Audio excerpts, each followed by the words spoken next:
Hey, everybody, this is Harvey Sluggo Wasserman back for the 150th. Talk about that, 150 Green Grassroots Emergency Election Protection Coalition Zoom call. We are starting off, we've got two really full hours today.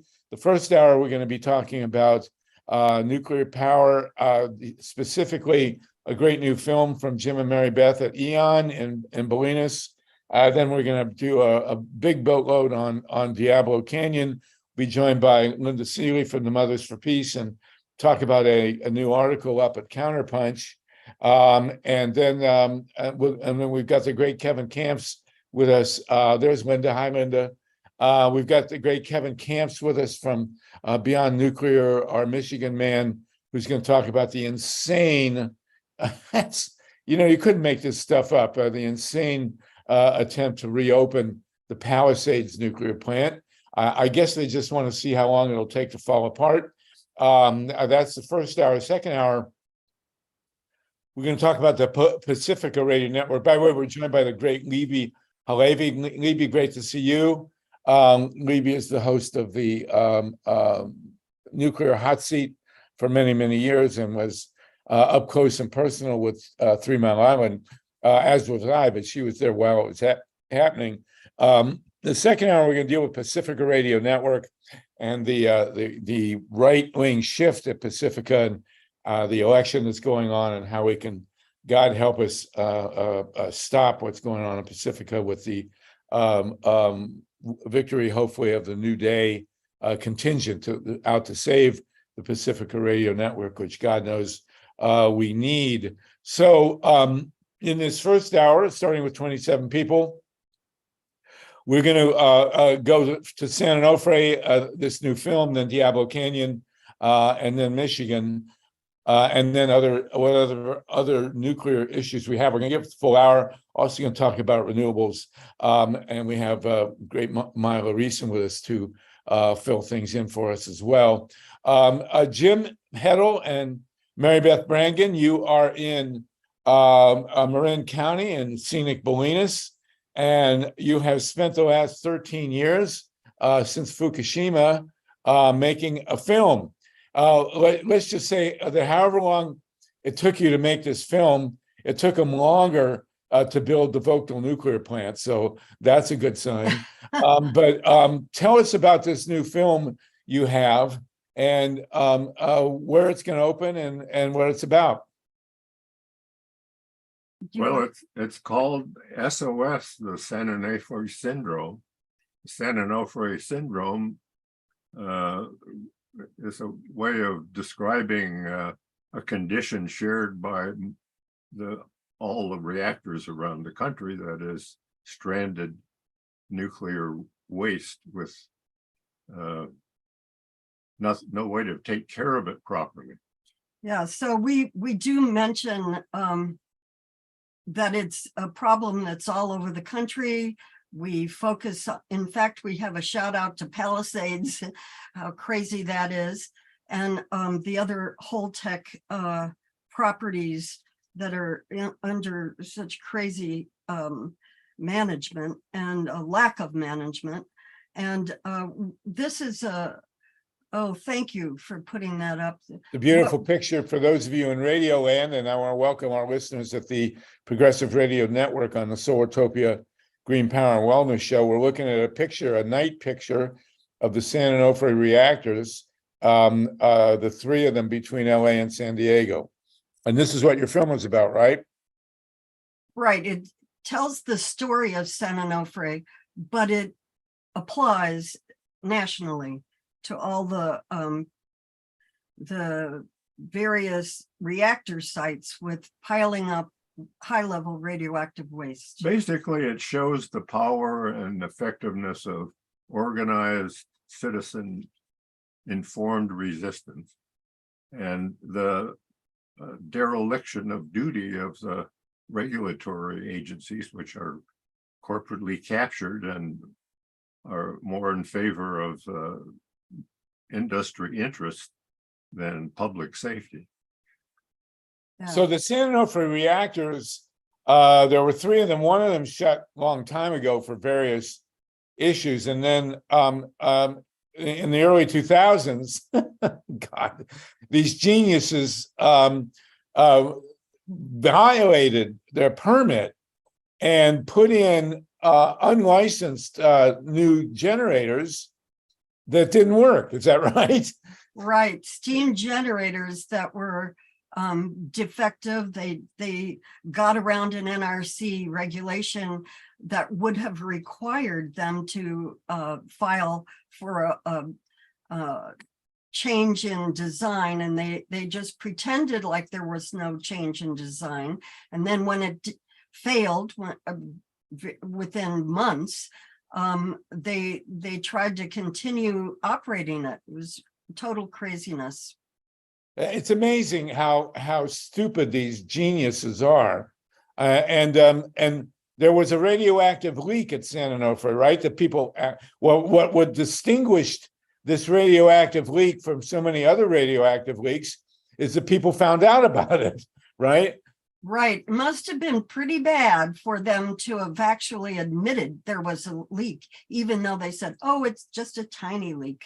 But, you know, they routinely emit during operation a lot of radioactivity. So for a leak to be even admitted, it must have been severe. But it kicked into action, informed citizenry. And contrary to frequent belief, it had impacts, and eventually the plant was closed down. But then they discovered plans to bury the waste that had accumulated from all the years of activity right on the beach within reach of the next tsunami or high tide. Yeah. Right. 100 feet from the timeline. So what has happened now? Inches above the ground table.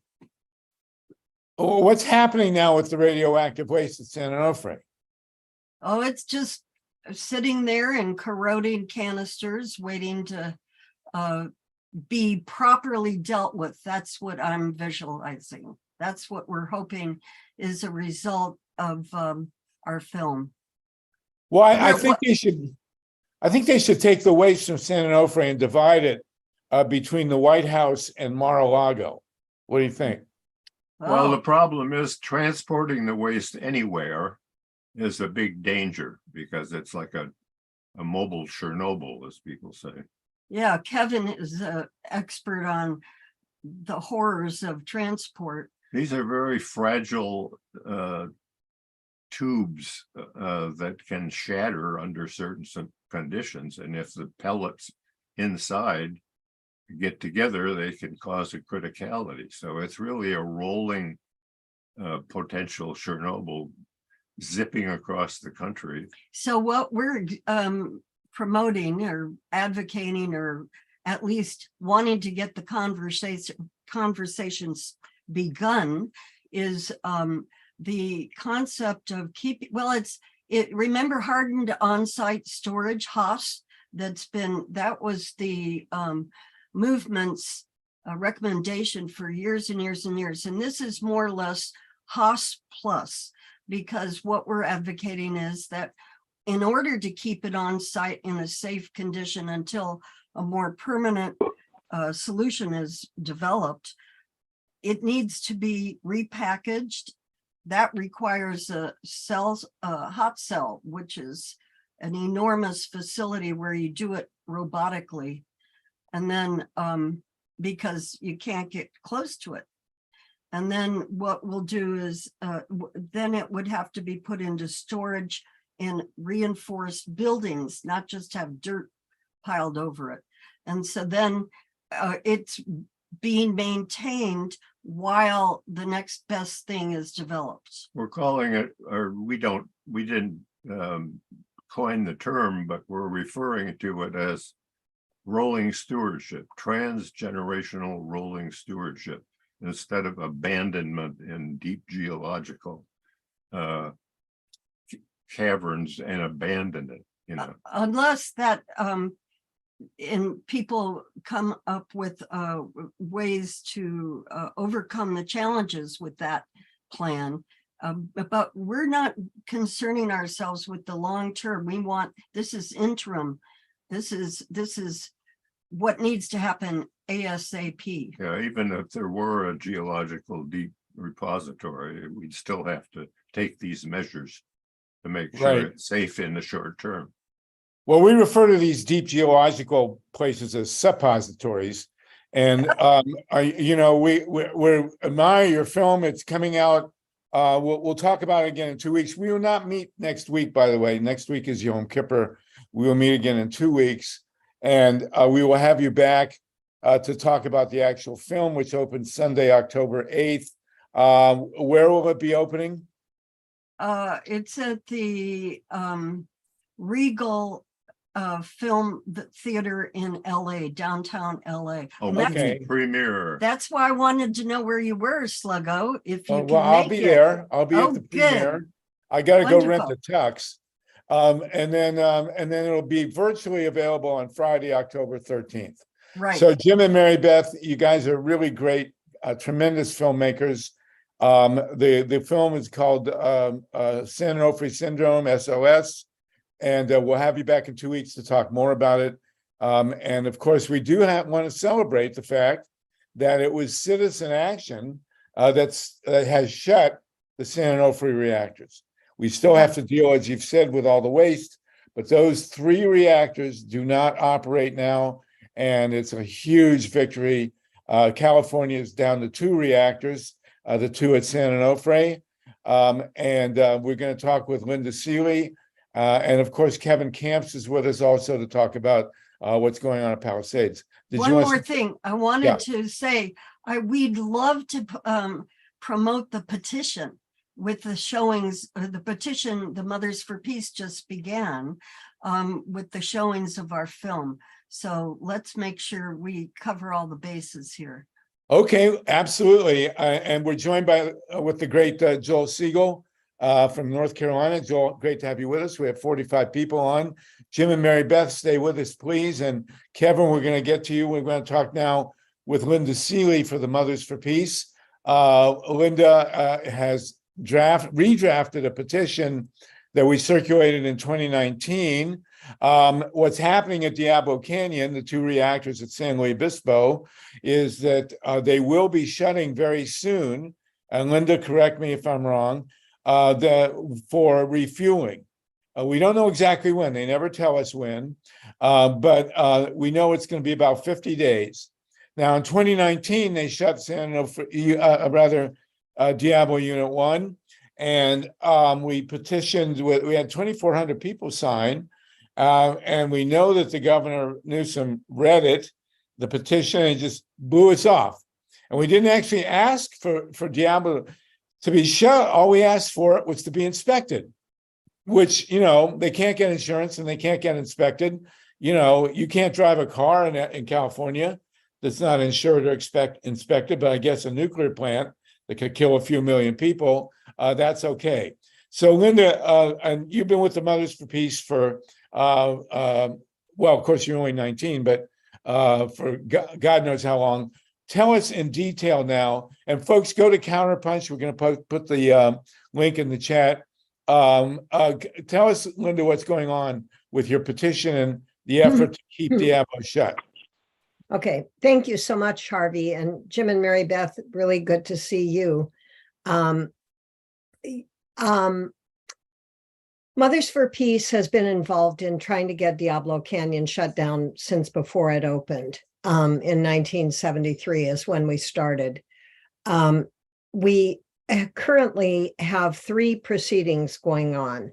Number 1 is a case in the Ninth Circuit Court of Appeals about the timely renewal issue of the license to extend the operation of Diablo Canyon.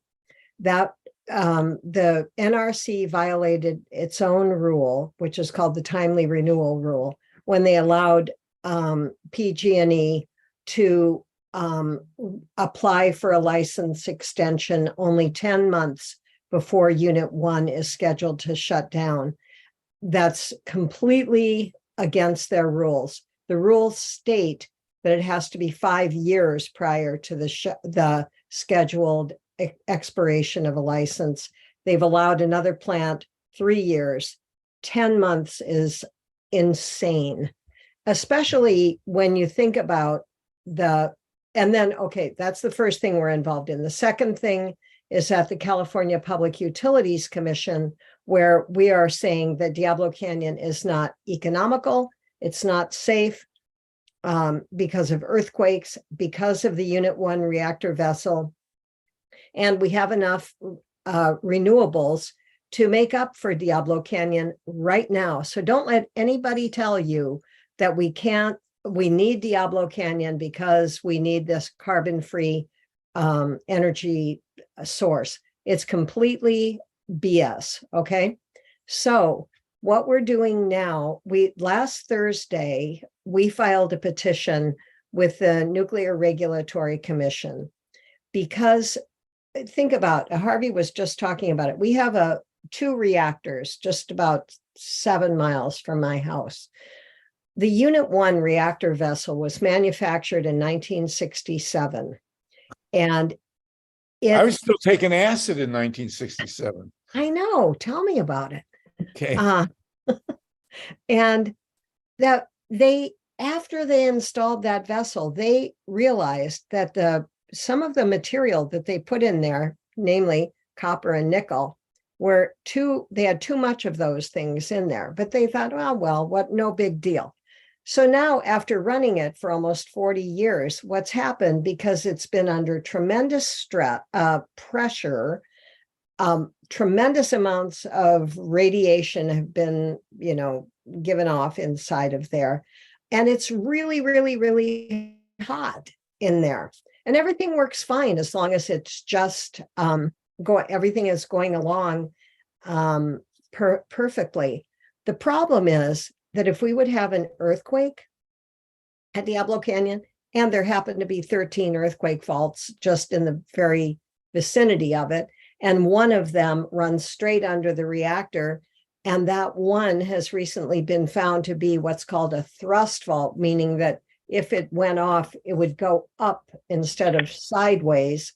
And those things cause a lot more damage to structures. It's the one in Turkey was a thrust quake that killed so many people.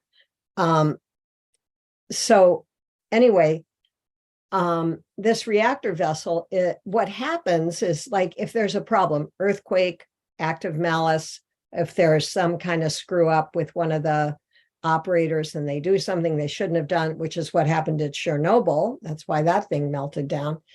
What they have to do is they have to pour a bunch of cold water into it to make the nuclear reaction stop. It's called a cold shutdown. And if they have to do a cold shutdown in a reactor vessel like Unit 1, the chances are really good that the whole thing could shatter like a glass. And if that happens, there is no emergency backup safety net for the reactor vessel. If that would happen, it would be the worst thing that could happen in a nuclear power plant. So what happened is that let me jump in real quickly. What Okay. would happen, because we saw this at Fukushima, if the reactor pressure vessel shatters, God forbid, and God knows how hot it would be, you would have steam, which of course is highly volatile and expands in an explosive dimension. You would have hydrogen, which is also, hydrogen is what caused the explosions at Fukushima, including Unit 4, which wasn't even operating at the time. So, and then you could indeed have fission and an actual nuclear bomb, which we think may have happened, and Kevin knows a lot about this, at Unit 3 at Fukushima, where there was plutonium. So all of that could happen at Diablo Canyon if, God forbid, in an emergency situation, the pressure vessel would shatter. And that's why embrittlement is such a big issue, because essentially with an embrittled core, you're driving a car where if you put on the brakes, it explodes. That's actually not a good strategy for running a nuclear plant. So No, go it's not. ahead. It's really bad strategy. Yeah. So what we had heard about this embrittlement issue back in 2007, when the NRC wrote a letter, and it was about Palisades, and Kevin will remember this, that they listed the most embrittled reactors in the fleet of reactors around the country, and Diablo Canyon was like number 5. And we're like, what? This is embrittled like this. One of our citizen members of our community is an engineer, and he started digging into this issue last year, over a year ago. He read 4,000 pages of technical material. They have obfuscated this problem so deeply that it's almost impossible to reach. We couldn't understand these technical papers that had been written. And so we'd start reading them, our eyes would cross, and we went, look, we can't figure it out. But this guy, a friend, he's now become a friend, dug it out. And then we were able, Mothers for Peace were able, by a stroke of luck, to hire an expert witness who is one of the most, he's probably the most highly respected materials engineer in the whole country. His name is Digby McDonald, and he teaches at Berkeley. He is an illustrious material scientist, and he is pro-nuclear, but he started reading all of this material, and he said, oh my God, this is true. This reactor vessel probably ran out of its viability. Well, he said 2024, give or take 10 years. That means that it might have been too embrittled back in 2014. And that we may have been running this thing all along with a reactor vessel that's like a hand grenade. Time bomb. A time bomb, yeah. And so we submitted a petition to the NRC last Thursday, along with Digby's testimony. And they have 25 days to respond to our petition. And what we have asked for is for them to have a hearing of the commission itself to consider this. And they will probably appoint a technical committee from the Atomic Safety and Licensing Board to review everything. I don't know that, but that's their customary thing. And Kevin, you can probably comment on that. And then also, of course, we're bringing it up in our case with the California Public Utilities Commission, because they're the ones who are giving out $1.4 billion to PG&E to keep a time bomb running. And so we want to cut that off to make sure that our state legislators know all about it, and that the Public Utilities Commission knows what's going on, so that they can have a chance to redeem themselves before they have to be blamed for a horrible possible accident in California. So let's make sure people understand this is a very big deal. This petition, this lawsuit is in front of a federal court, the Ninth Circuit Court, and the law has been that the civil courts have no jurisdiction in the nuclear industry because of the Atomic Energy Act of 1954, but that veil needs to be pierced. There is precedent for this. In 1991, lightning struck the Yankee Row nuclear plant on the Deerfield River in Massachusetts, which at the time was among the oldest reactors in the country. I believe it had opened in 61, so it's 30 years old. And the owner of the nuclear plant, Yankee Atomic, was wanting to start it again. But we raised a movement in Western Massachusetts, and we got a hearing in Congress just as there was a changeover at the commissionership, the chairship of the NRC, and a congressperson from Bucks County, Pennsylvania, Peter Kostmeyer, in a hearing, told the incoming chair of the Nuclear Regulatory Commission, his name was Ivan Selin, and I was sitting right next to him. I testified in the hearing, and there was me, and there was the chairman of the Nuclear Regulatory Commission. Come on, you know.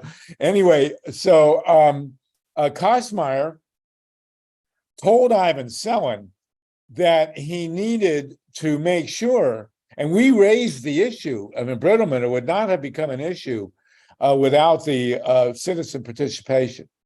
And he told the chairman, incoming chairman of the Nuclear Regulatory Commission, that they needed to have Yankee Road tested for embrittlement before it reopened.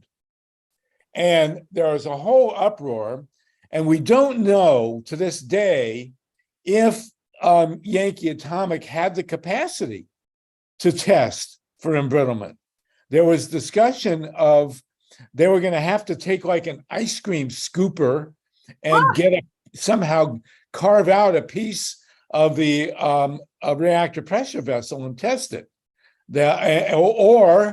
And so they came back, and either they couldn't do the test or they didn't want to do the test because they knew the thing was embrittled. And Yankee Road never reopened. And the mothers now have the same lawyer, Diane Curran, who won the Yankee Road case, is now the lawyer filing this legal petition. And the part that I forgot to say is that you mentioned this earlier, Harvey, in October, Unit 1, the Unit 1 reactor is going down anyway for maintenance, for refueling. And our petition demands that, number one, they hold a hearing about it. And number two, that the NRC order that it not be allowed to come back online until they have taken a sample out of the reactor vessel and tested it. And now the interesting part about this is that PG&E anticipated this back in April, and they filed with the NRC an exemption. They said, well, we're going to try to get a sample out of the Unit 1 reactor vessel when it goes down for refueling, but we might not be able to get a sample out. So if we can't get a sample out, can we postpone it till 2025 and then wait 18 more months to get the results back? And we are saying, no, you can't. You can't do that. You cannot restart that reactor until we've got the results in hand. If it turns out it's perfectly fine, well, it's perfectly fine, but it's not perfectly fine. Well, if it isn't perfectly fine, we can anticipate that they'll change the regulation of what's acceptable embrittlement so that it becomes perfectly fine. Lucky for us, we have the great Kevin Camps with us, who is truly an expert on this from Michigan. And Kevin, correct me if I'm wrong, you're the top expert on Palisades. Is it true that the NRC said that they looked at Palisades and they said, well, Palisades isn't embrittled, therefore Diablo Unit 1 isn't embrittled? Is that a narrative that came out somehow? Well, like Linda said, back in 2013, we kind of had the NRC cornered on all this stuff, and we kept demanding that they provide us a list of the most embrittled reactors in the country, and they finally did. We turned out like 120 people onto one of their webinars. We got the webinar in the first place by pressuring them. So we kind of, we're holding their feet to the fire. And so the list they came out with had Palisades and Point Beach, Wisconsin, Unit 2 tied as the worst embrittled in the country. So Lake Michigan is wedged between the two worst embrittled pressurized water reactors in the country. And then Indian Point Unit 3 was the next one, worst embrittled. Thank God it's closed. It's being decommissioned as far as we know. And then tied for the last two of the top 5 worst would be Diablo Canyon Unit 1 and Beaver Valley Unit 1 in Pennsylvania. So that was the list. What you just said, Harvey, about regulatory retreat. I mean, the Associated Press, an investigative reporter named Jeff Don, did a 4-part series after Fukushima. It was called Aging Nukes. It was focused on the US. And the top example that he gave of regulatory retreat in the United States was pressurized thermal shock, embrittled reactor pressure vessels.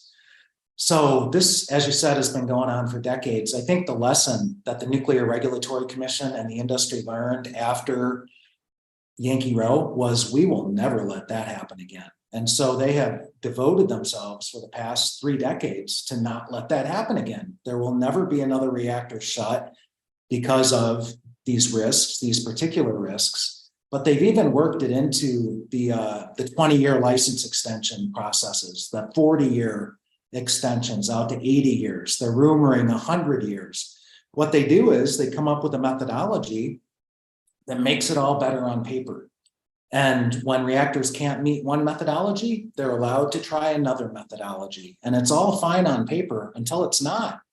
And an example I'll put out there is Japan post-Fukushima. The most embrittled reactor in that country was called Genkai Unit 1. And yeah, they had their hypotheses and everything looked fine on paper until they pulled a sample. They pulled one of these capsules and they looked at it. And it was way off the charts bad in real world physical data, which is why there's all this hemming and hawing and delaying and postponing and canceling. They don't want the data. They really don't want the data because what if it's off the charts bad? So the response in Japan after Fukushima was Genkai Unit 1 was shut down immediately. No more discussion. It's dangerous. Shut it down. It was one of the dozens of reactors shut down post Fukushima permanently. Thank God. So in this country, we've got kind of a different situation here. It's where these reactors can do nothing wrong. We don't want to see the data. And, congratulations to Mothers for Peace. I've read the first 30 pages of the filing and it's really good stuff. And, listening to the filmmakers, listening to Linda just now, I'm just kind of amazed by the similarities between Palisades and these California reactors. Mhm. At San Onofre, the similarities of putting high-level waste on the beach and faulty dry casks, which, believe it or not, Palisades is also at risk of earthquake danger because they really didn't build the place, especially the dry cask storage, with earthquakes in mind. And wouldn't you know, there's an NRC whistleblower, Dr. Ross Landsman, now retired from Region 3, who's been pointing out since the year 1994 that the dry cask storage at Palisades is in very serious risk of earthquakes, because what could happen is the beach could part, the lake could flow into the breach, and the casks could find themselves on the bottom of Lake Michigan. You really don't want these things underwater. They're not designed to cool that way. If water gets into the heart of these things, you could have a critical mass of uranium-235 and plutonium-239 that have formed in the accident. You could spark a chain reaction because of the water moderating the neutrons. It would make emergency response a suicide mission. The waste would be overheating. If there's any leakage, it would be made all that much worse into Lake Michigan. That's one difference between San Onofre and Palisades is Lake Michigan is the drinking water supply for tens of millions of people downstream.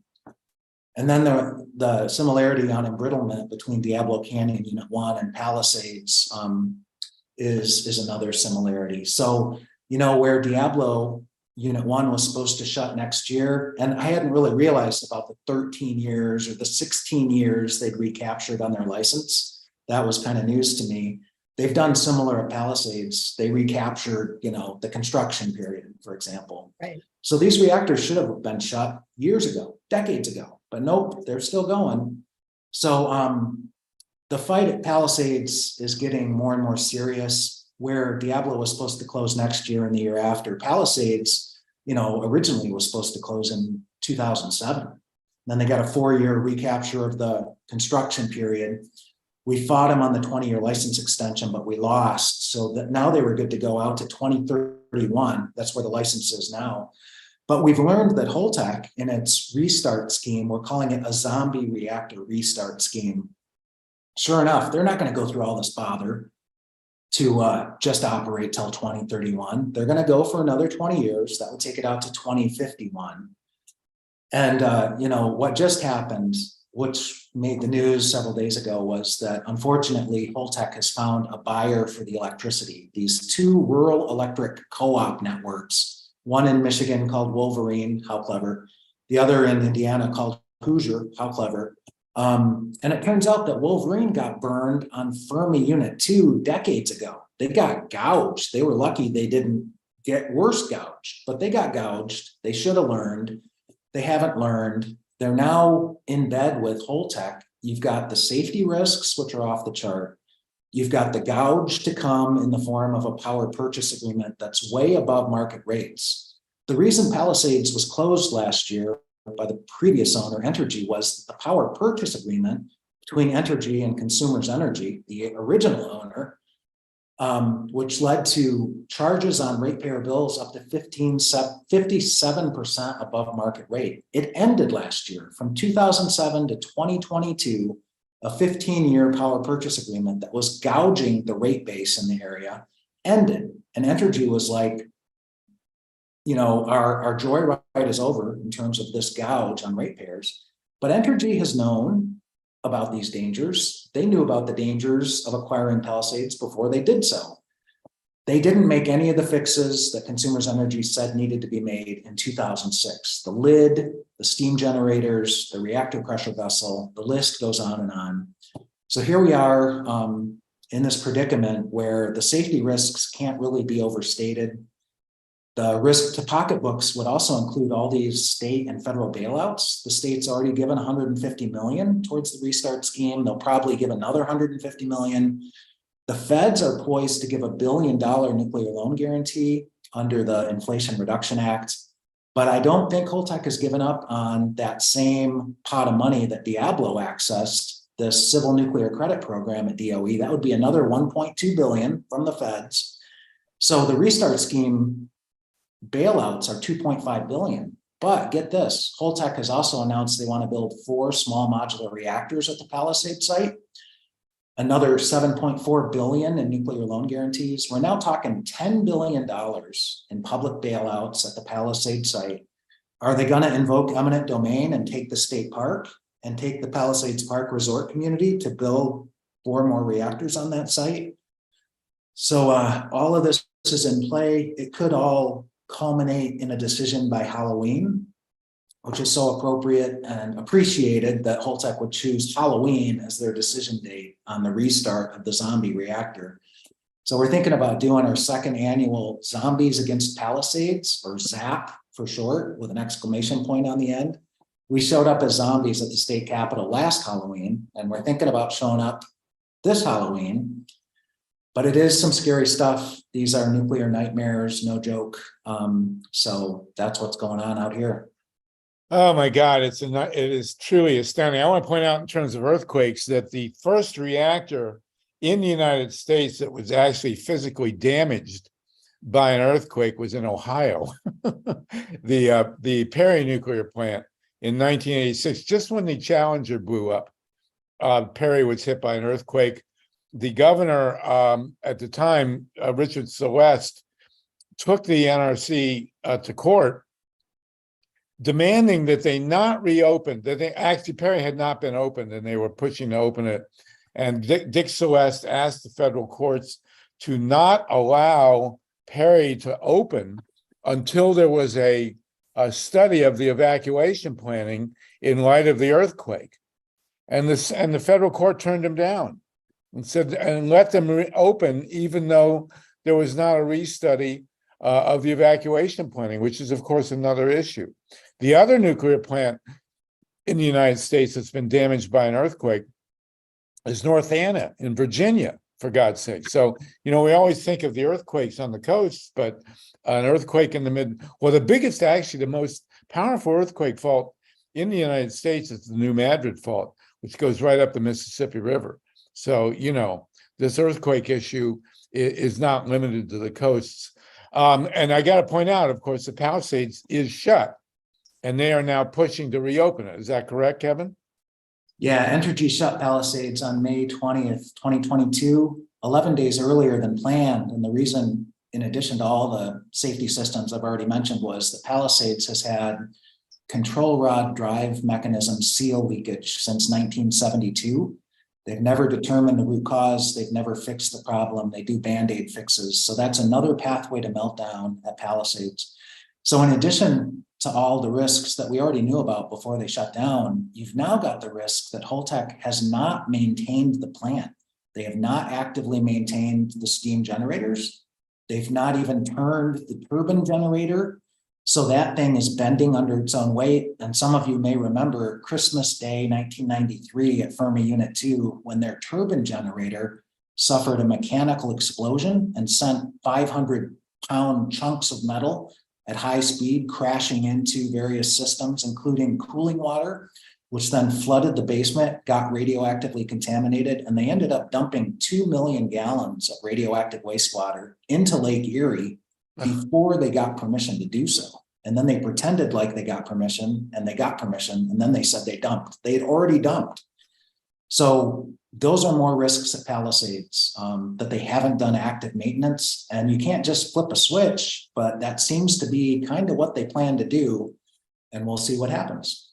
Well, speaking of maintenance, at Diablo Canyon, the deal to shut Diablo Canyon was signed in 2016. You know, Governor Jerry Brown, Lieutenant Governor Gavin Newsom, the California Public Utilities Commission, the state legislature, the various regulatory agencies, the local governments, the unions, the environmental groups, except for the mothers, all agreed that they would, in 2016, that they would operate until 24 at Unit 1 and 25 at Unit 2. And Pacific Gas and Electric, which owns the two reactors at Diablo, stopped doing maintenance, for God's sakes. They said, well, we don't have to fix this stuff because we're going to shut. So for the last 5 years, 6 years, 7 years, the last 7 years, they haven't been maintaining this place. And we all know what PG&E's record is. In 2010, they weren't maintaining their gas lines in San Bruno, and the gas lines exploded, and they incinerated 8 human beings and 19 houses, to which they pleaded guilty to involuntary manslaughter. And then in Northern California, in 2017, they weren't maintaining their power lines, and they set the whole place on fire. They burned down the town of Paradise and killed more than 80 people. I mean, this is a mass murdering criminal that's running Diablo Canyon, and they haven't been maintaining the plant at all. We don't need the power, and it's not clear. You mentioned at Yankee Row, they did not have little coupons, and these little pieces of metal. And at Diablo Canyon, apparently they did, which they insert, and then when the refueling comes, they pull them out and then they test them. That's the idea. But they haven't done that at Diablo Canyon since 2002, for God's sakes. And go ahead, Linda. That was because when they tested the coupon in 2002, they didn't like the results. It's just like what Kevin said. You get those results, it shows that a reactor vessel is going to be brittle very soon. What they do is they get an exemption. They go and look at a coupon from another plant, or they do these calculations, mathematical calculations that show that everything is hunky-dory. And that's why it's so great that we have gotten this terrific expert witness. And by the way, the Diablo Canyon Independent Safety Committee has also, because we have been bringing up this issue of embrittlement with them, they have also hired an embrittlement expert. And so our hope is that their embrittlement expert will confer with our embrittlement expert, and that they're both really interested in finding the truth instead of, covering up for PG&E. We'll see what happens. Well, one thing we can be certain of no matter what, well, first of all, we don't know how long it'll take them to test the coupon if they in fact pull it. We do. There's Oh. there's a new kind of test. It's called the nano indentation test. The old test took 18 months. That was called the Charpy test. But this is a new test called the nano indentation test that's been used at, that was developed at Berkeley. And they can take a very small piece of the sample and test it many, many different times so as to create a database that's reliable about it, because they say, oh, they have so few samples that they don't have a reliable database. Well, they can get a reliable database now. And the results of that nano indentation test are like, you know, I don't know how long, like an hour or a day or something, very timely. Okay. Well, the one thing we can be sure of is that no matter what the embrittlement tests show, the Nuclear Regulatory Commission will say it's safe. Right. Whatever their current regulations are, and however bad it turns out, the NRC will tell us it's all perfectly fine.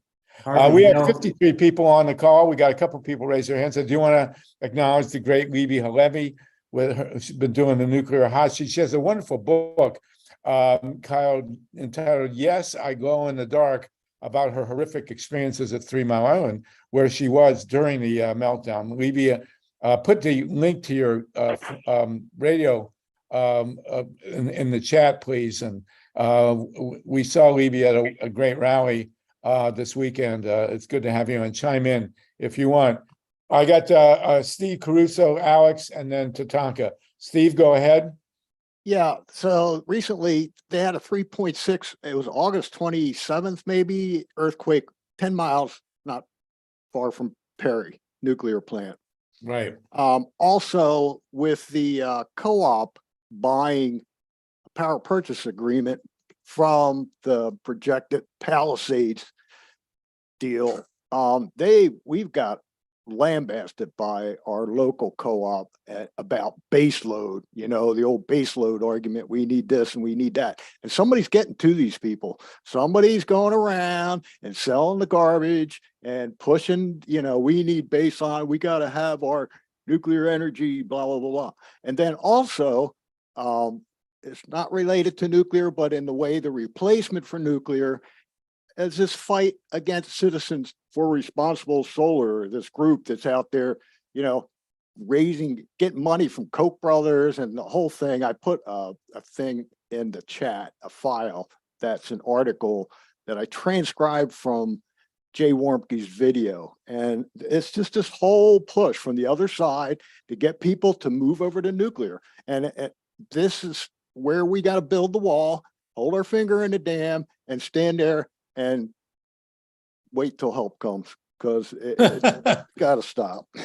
Yeah, well, it's really insane what they're doing here. And as you point out, there are very well-funded groups all over the country fighting solar, including here in California. And Ron Leonard knows all about this.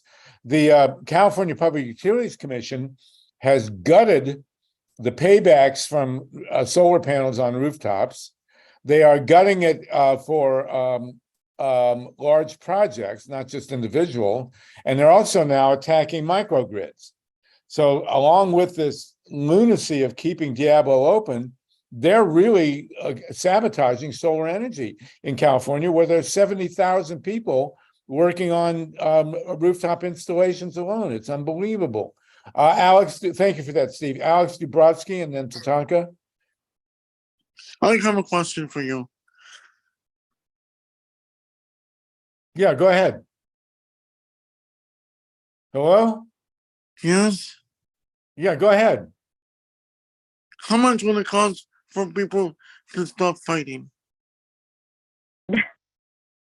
I don't know. It's a good question. But we don't know. But thank you for that. Tatanka Bricka, go ahead.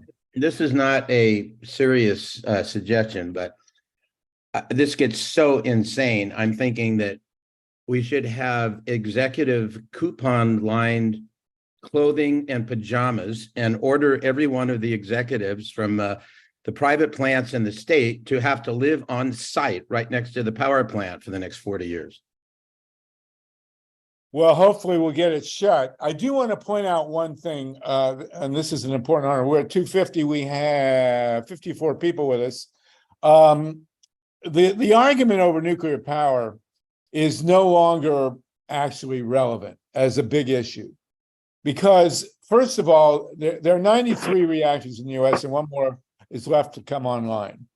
And people who are arguing about global warming, everybody, global boiling it is now, everybody understands that in the next 5 years, we have to very seriously move away from burning fuels that involve carbon.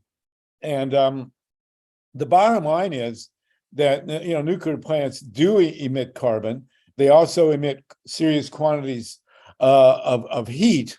A reactor operates at 571 degrees Fahrenheit. The last thing you want to do to cool the planet is have burning at 570 degrees Fahrenheit. But the bottom line is that nobody is going to build any more of these reactors. Even if all of us who oppose nuclear power turned around and said, yeah, go ahead and build them, there are none to build. There are zero, except for Vogtle, there are zero reactors, old style reactors under construction in the United States. And even under optimal circumstances, the small reactors are not going to be coming online for 5 or 6 years. So for the next 5 to 6 years, there is a big zero from the nuclear power. There isn't any to be had. And anybody who's serious about fighting global warming and cutting down on heat emissions and carbon emissions, there's no there. You know, so you want to be in favor of nuclear power, go right ahead, but you're not going to build any new reactors for the next, at least the next 5 years. It's a non-existent player in the field of climate change. You know, and the new reactors are really sketchy. These small reactors Kevin mentioned allegedly coming into Palisades. It's not even a prototype, as Libby pointed out to me on Sunday. It's not even a prototype new a small reactor, and none, repeat, none of the cost projections on small reactors even comes close to competing with renewables today, let alone 5-10 years from now. One question, Harvey. Yes, Tatanka, please. For Linda and maybe Kevin, this is a tactical question. Do you have a list of people that you can call on at a moment's notice, like that we can all be on to show up for whatever we may need to do, with high profile people willing to be arrested, et cetera? Is there something in the planning for that? We do not have that, Tatanka. Should we have it? Yeah. What do we do? Do we just get in touch with you, say, please put us on the emergency list to show up if things go sideways, or we need you after this hearing? Or I don't know right off the bat. Maybe but we can that's talk such a- later. yeah, because it's that's good such to a good have idea. it's good to have a vigorous nonviolent action plan ready. Got it. Well, I would just add, we have the listservs, of course, and then people on the listservs have to spread the word. I would just point out, I don't want to speak for you, Linda. I'm working 28-hour days, okay? Right. So to put one more thing on my list of things to do is not really fair. So if people want to get involved and have good ideas, jump in and bring your friends, because we're a small group of people, most of whom aren't getting paid at all. Right. And there's only so much human beings can do, but more human beings could do more. So we welcome more people to help us with this work. Thank you. Yes, That's- and Linda, the petition, like I said, the petition we circulated in 2019 when Diablo won shut for refueling. Then we got 2,400 signatures, including some very high-level people in Hollywood, and we're basically going to slightly revise that petition and recirculate it. But you know, Gavin Newsom, everybody's trying to figure out why he's doing this. And you know, there was just a big article in the LA Times explaining allegedly why he won't run for president. But none of us believe that. Apparently he's dyslexic, and and also they say that he would not challenge the vice president. So I don't know. The only thing we've been able to figure is he's getting a ton of money behind the back from the nuclear industry. That's the only thing that makes any sense, because he has single-handedly pushed the extension of the license at Diablo Canyon. If it wasn't for Gavin Newsom, this wouldn't be happening. No. Mhm. And it makes no sense unless he's going to run for president. He can't seriously believe that we need the power. I mean, that has been proven 6 ways from Sunday, that solar and wind continue to exceed all expectations. Even in the attack that's going on all over the country against solar continues to grow very rapidly. I mean, it's still booming because it is so much cheaper than any of the fossil fuels now, and certainly the nuclear. I mean, the Vogtle reactors are coming online 15 years late, and they were originally going to be 14 billion. They're coming in at 36, might get up to 40. I mean, it's off the charts. James So- HEDDLE's got his hand raised. Yes, Jim, let's go back to you, and then Robin, and then Alex again. Go ahead, Jim. Well, I wanted to mention, Mary Beth? bring up 2 things. First of all, when the talking point, the industry talking point is it's no carbon emissions. And I think it's such a fascinating irony that it's actually radioactive carbon emissions that happen from an operating plant constantly. And then I also wanted to bring up and I ask your opinion, Harvey, Linda, Kevin. I know Michael Keegan is suspecting that these small modular reactors are just a cover for the production of HALEU, extra enriched uranium that can be used more readily for weapons, and then showing the connection with weapons and why the civilian power plants are being kept, even though it's such an insane plan. What do you say? Well, to we that? know that the nuclear power and nuclear weapons industries are completely joined at the hip, Right. and that the nuclear power weapons industry needs the commercial industry to get uranium and trained personnel, and the HALEU, the specifically enriched uranium for the small reactors, is all coming from Russia right now. And there's also this uproar in Nigeria, which is also a major uranium supplier. It's all very murky and really evil, and it's not exactly clear 100% what's happening. But we do know that they can't build any more big. The last 8 big reactors built in Europe and the United States have all been unmitigated catastrophes.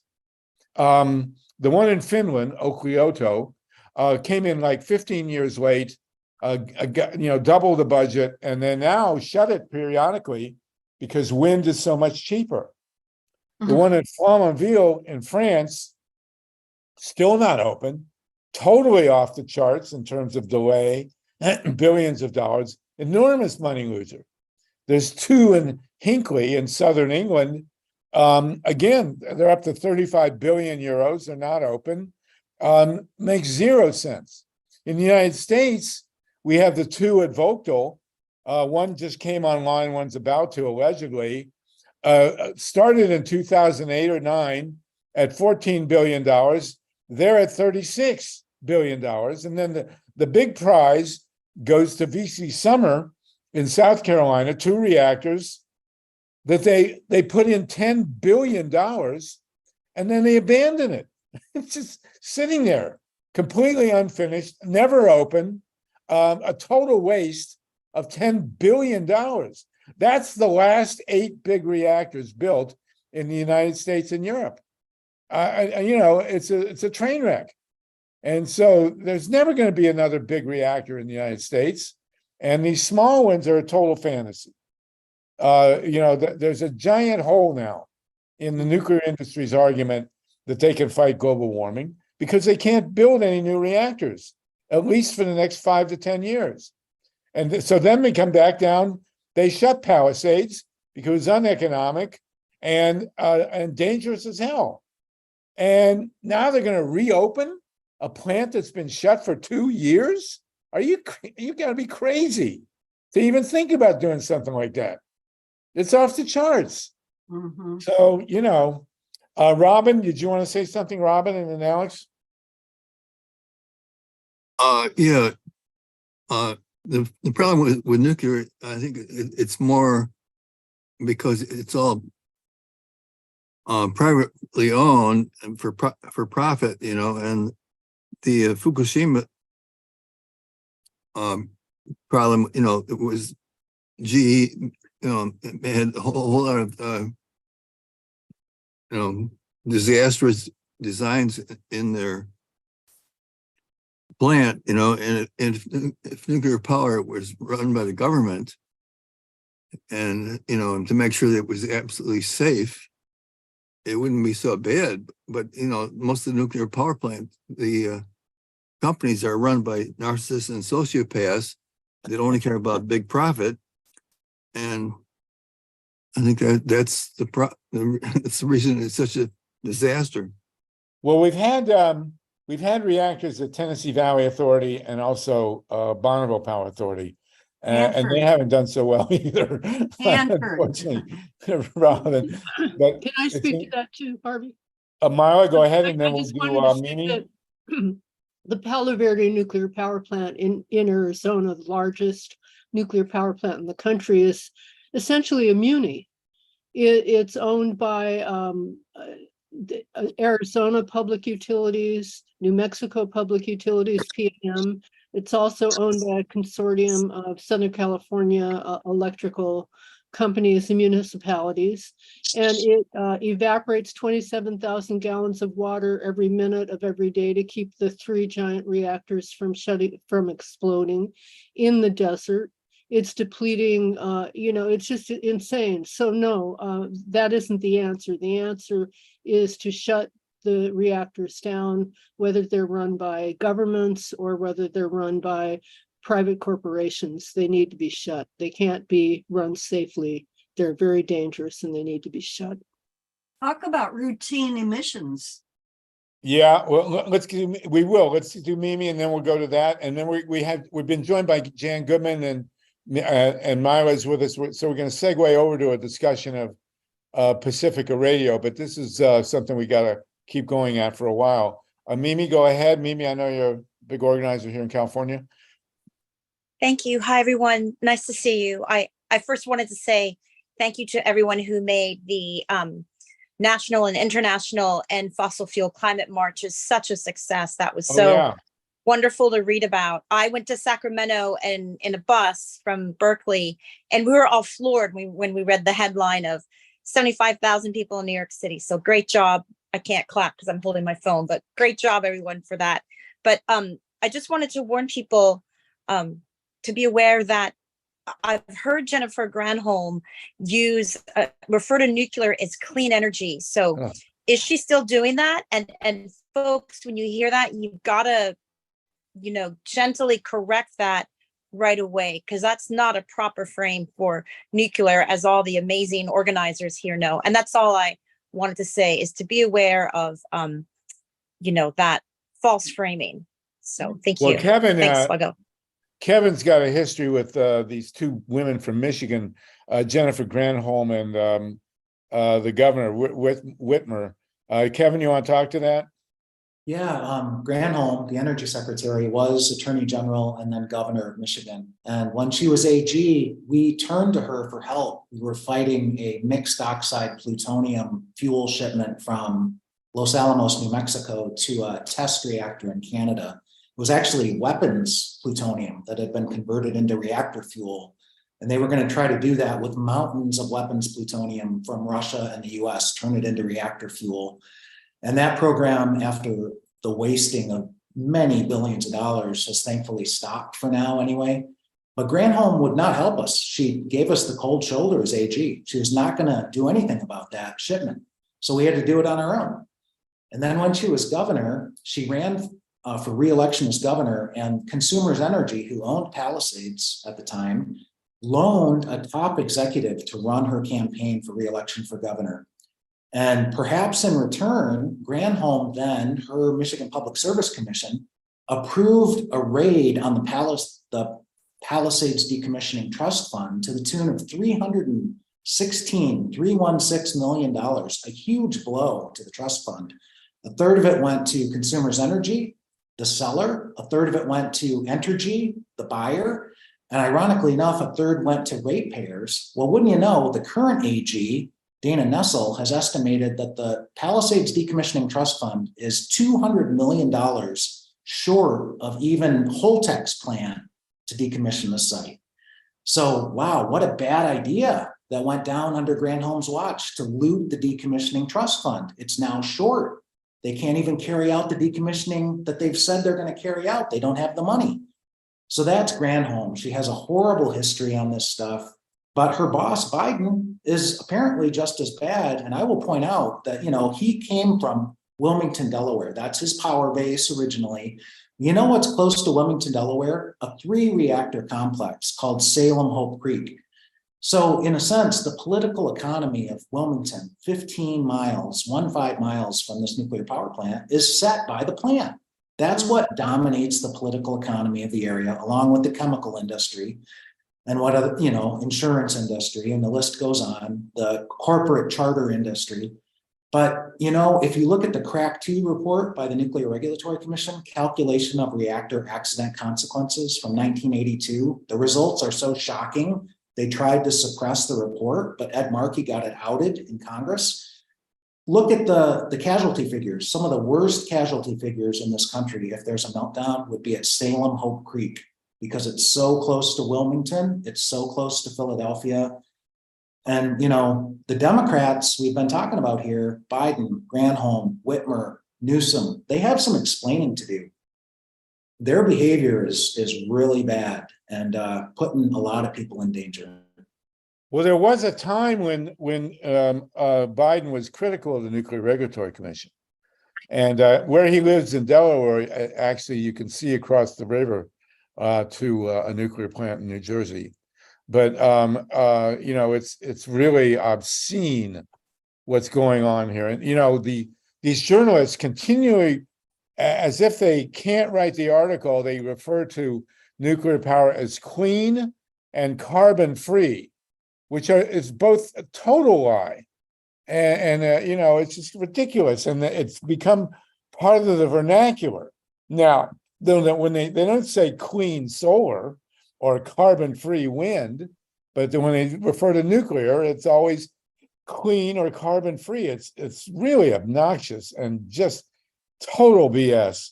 Well, this has been a great discussion. We still have 50 people with us.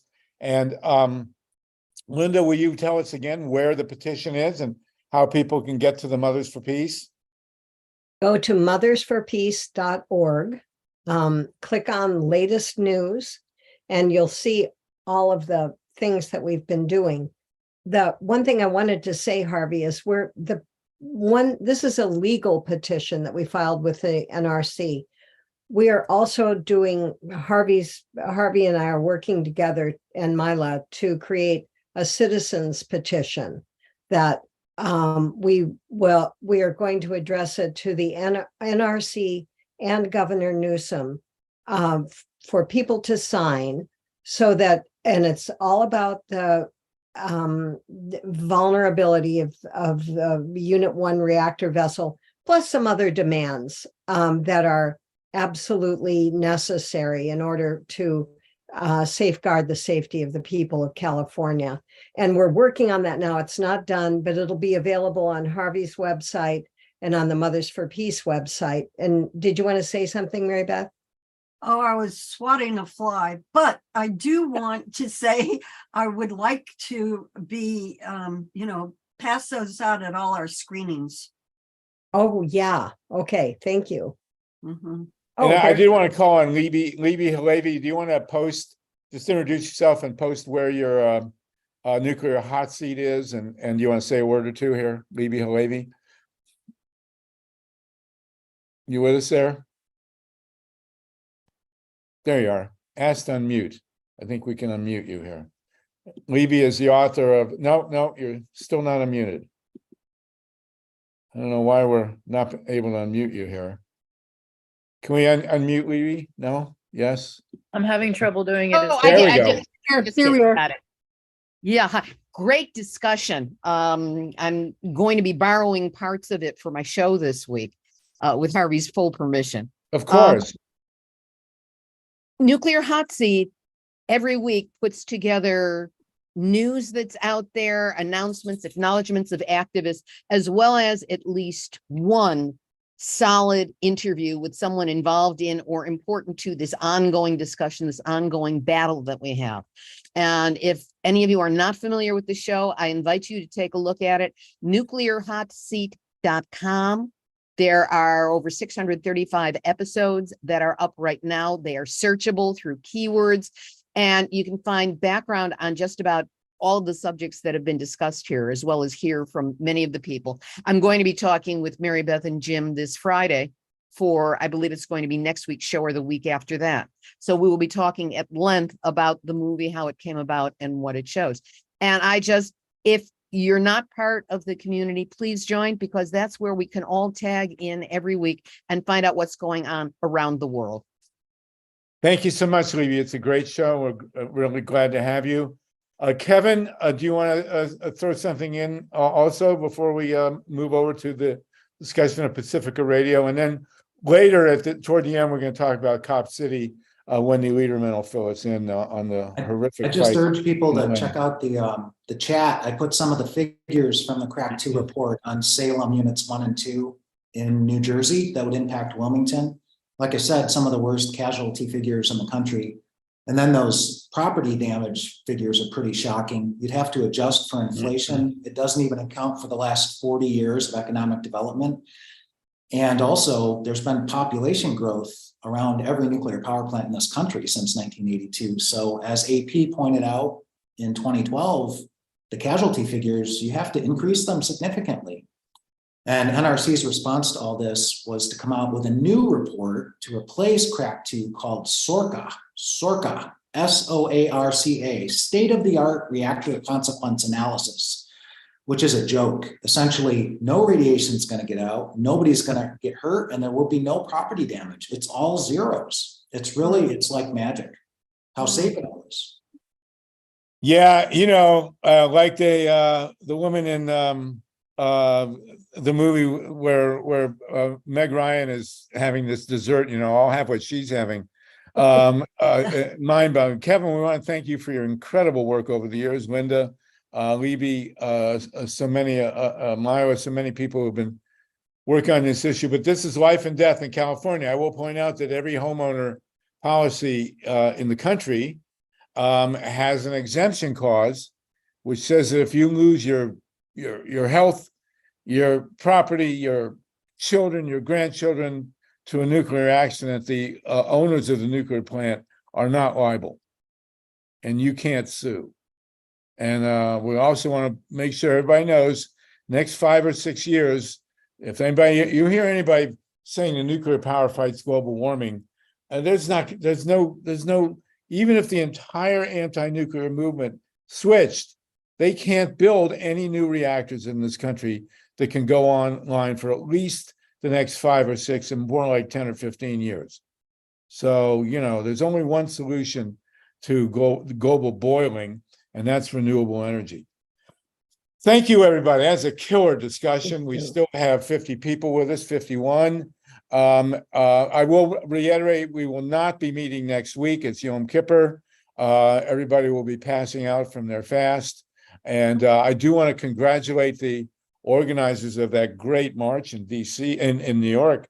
And we had a wonderful gathering on the beach at Santa Monica, just north of the pier. If you want to show some of the pictures, Steve, that would be very cool. I now want to segue over to the discussion of the Pacifica Radio Network. We brought it up from time to time. We are in the middle. Everybody who's a member, this was the discussion, the gathering at Santa Monica on Sunday. It was really, really great. There you go. Actually, it was Saturday.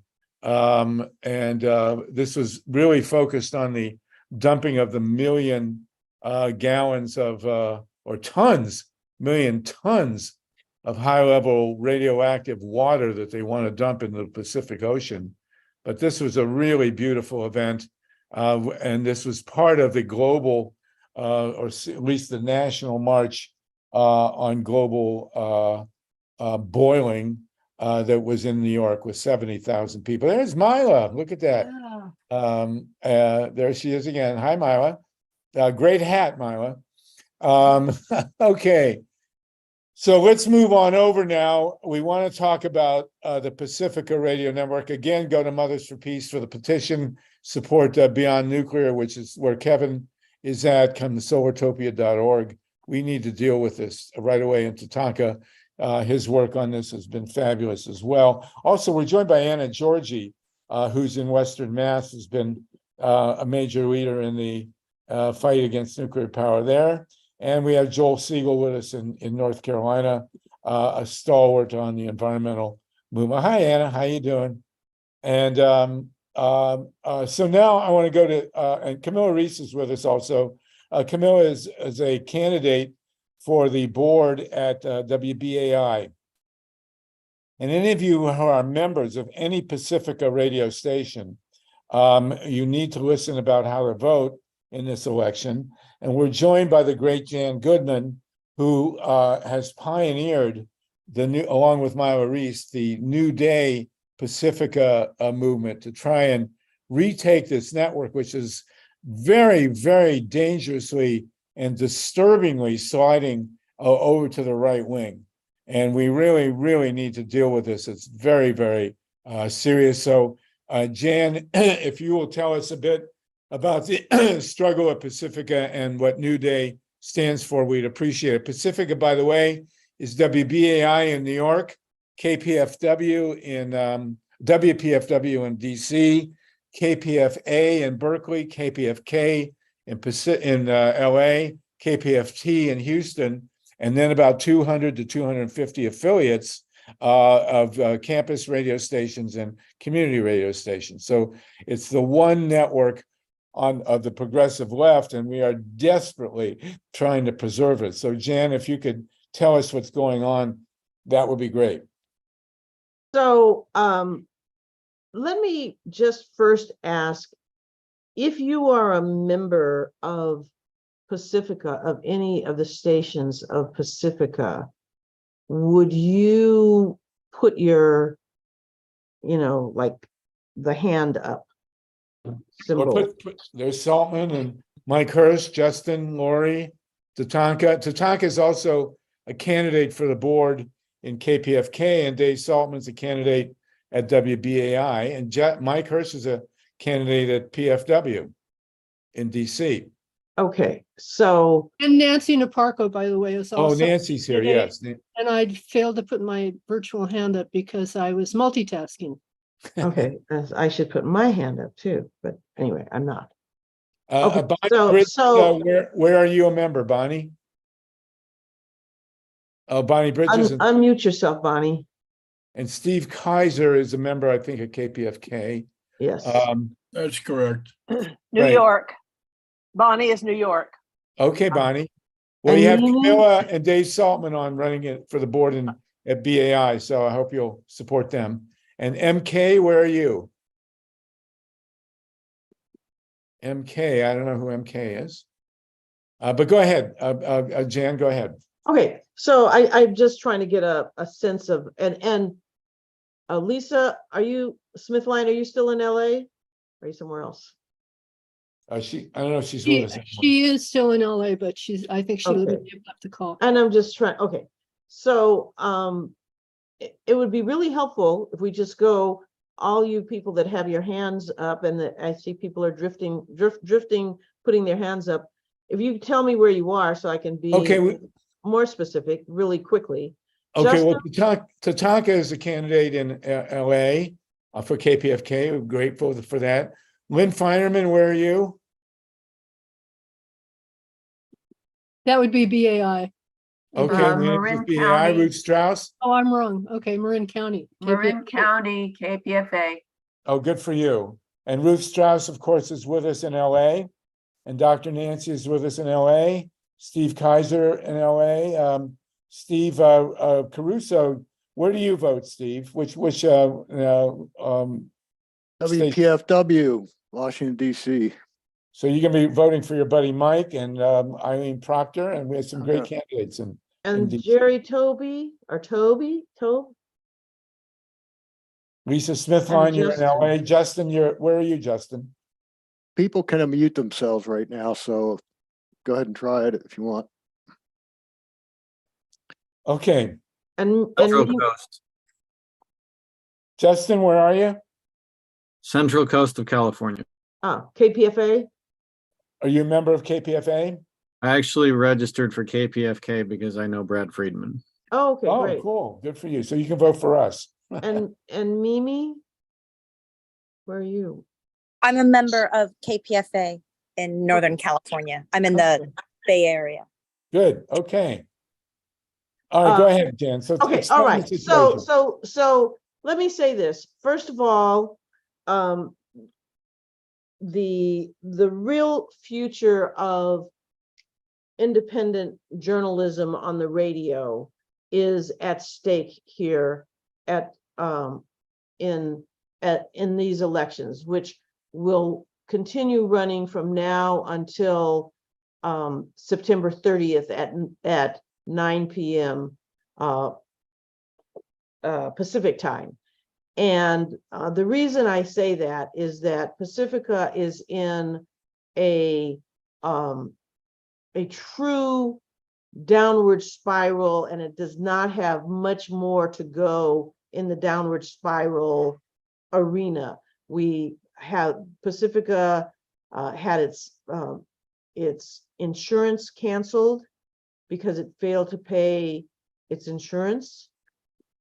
It is behind in more than 2 months in the large loan that we have that is secured by the radio stations and the licenses, and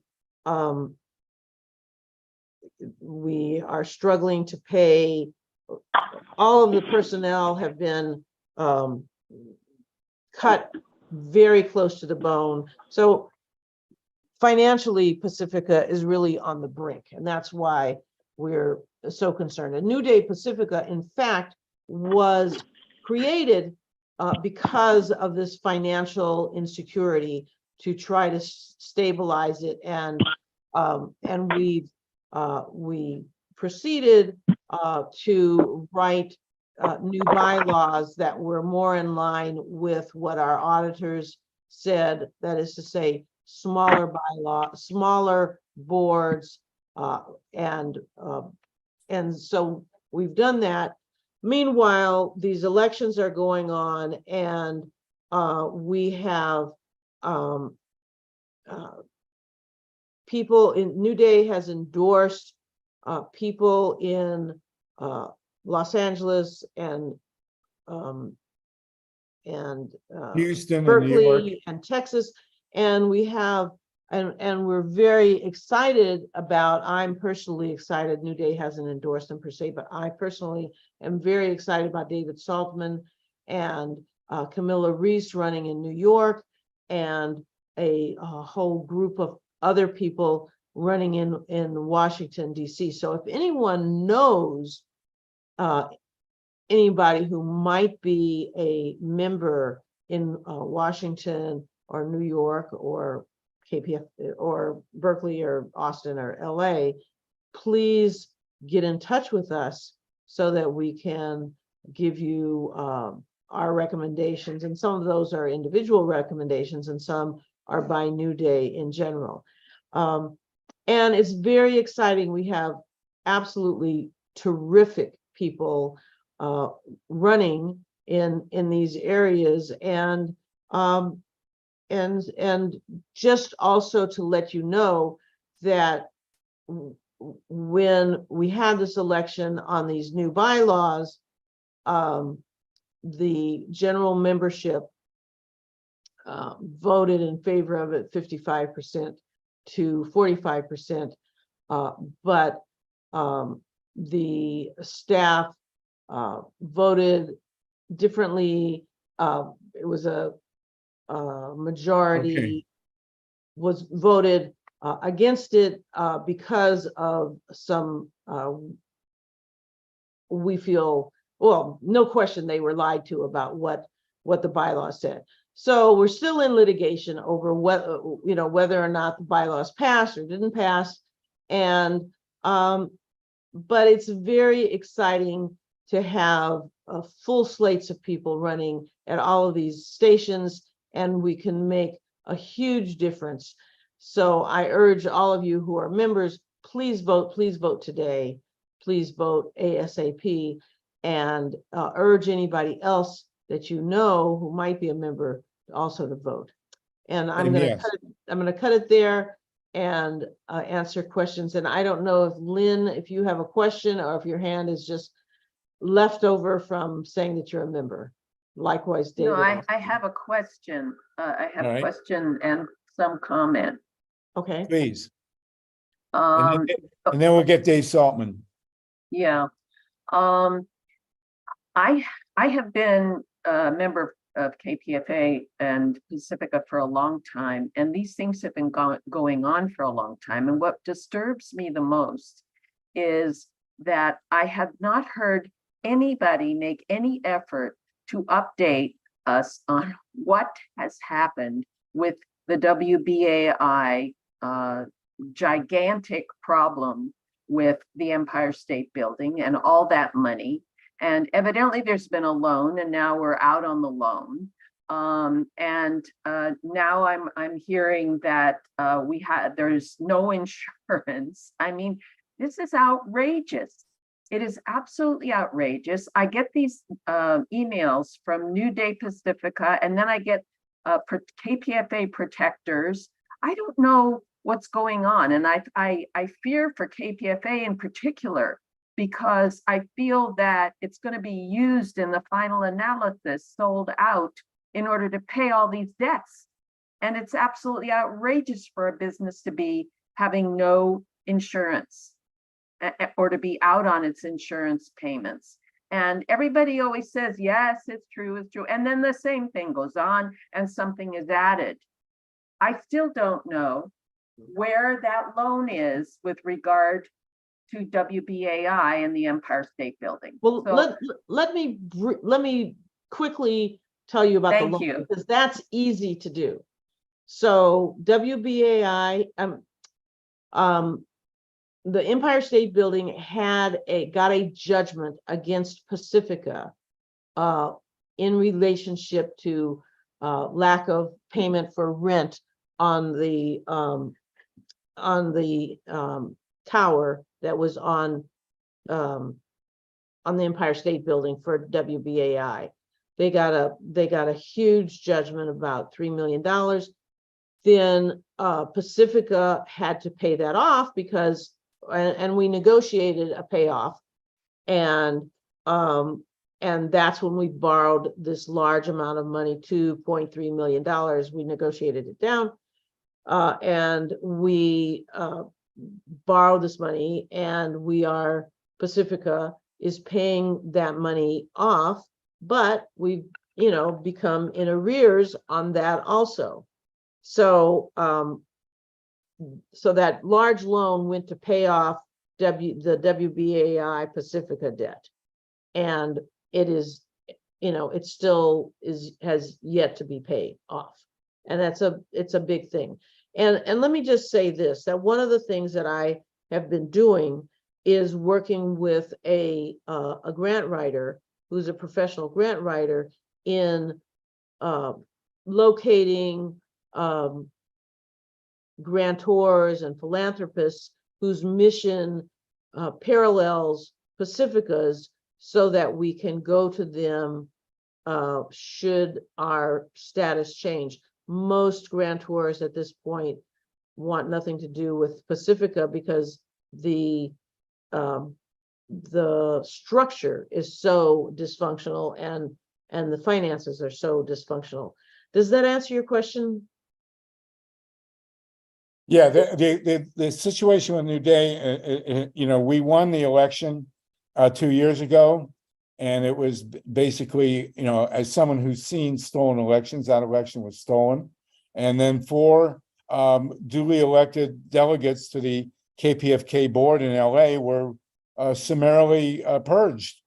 Very, very ugly anti-democratic situation, and the finances are a disaster because the programming, especially at KPFK, has just absolutely deteriorated, and the listenership has deteriorated, and the membership has dropped by more than half in 2 years. It's a catastrophe. So we need to bring in new leadership and get the network back into a progressive, pro-environment, pro-democracy mode. Myla and then Dave. Yeah. Thank you, Lynn. I was just wondering, if Lynn, if you have a follow-up, or Jan asked if that helped at all. Thank you, Myla.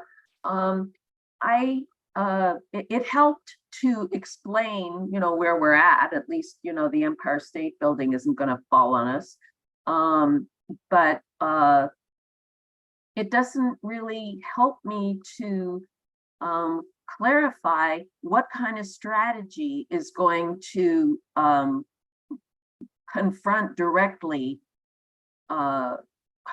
this problem. I know that, you know, that, and I'm amazed that, I don't know, as a person who's fundraised for most of my projects, I'm amazed that you are now trying to arrange to find a funder that will, you know, undertake to support Pacifica and that the situation is still that Pacifica, you know, has a bad reputation. I just don't understand it. I mean, this should have been done like 10 years ago. If I could just say, tried to rectify the situation 2 years ago, and our election victory was derailed. As far as I'm concerned, if the election had gone through the way the voters wanted, 55%, the network would have been put on a sound footing. And so we're trying to get it okay, I believe you, Harvey, because I know you know what you're talking about. You don't talk when you don't. However, is that going to happen again? And if I vote for people who are recommended, I mean, what confidence do I have that it won't happen again? Lynn, is another. Lynn, if I could just really cut to the chase. We also don't understand how things got this bad. We've been working on it for quite a while. The dysfunction goes very deep. It's been in place for a long time. It was codified by a worn out version of bylaws that were almost designed to fail, with crisscrossing areas of responsibility, which led to wholesale irresponsibility. What we're trying to tell you is that we've been only started to work on this a few years ago. We had a big electoral breakthrough to clean up the structural problems, which was then waylaid. It was subverted in an undemocratic move, and this is in litigation. And as you know, litigation can move very, very slowly. And it seems like you're saying exactly what we've been saying. You're asking what the strategy is. This is what the strategy is. Vote for competent people who are not involved in these grudge matches that go back for several years.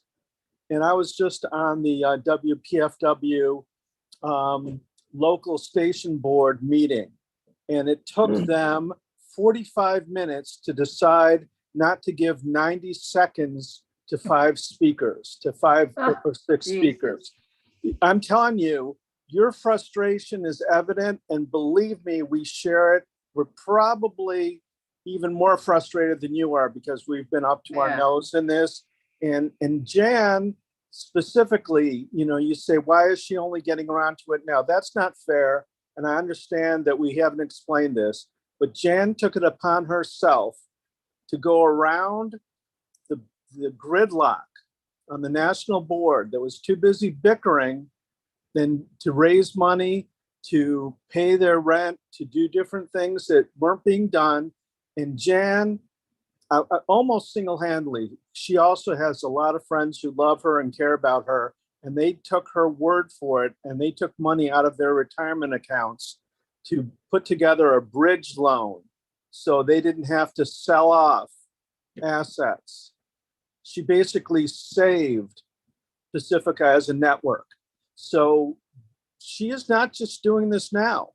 What she's doing is talking about a wide range of things that we're doing. It's going to take a very long time to fix this, but we're making real headway now. And we're doing it the only way that we can, which is step by step by getting good candidates to run. And I'm running too.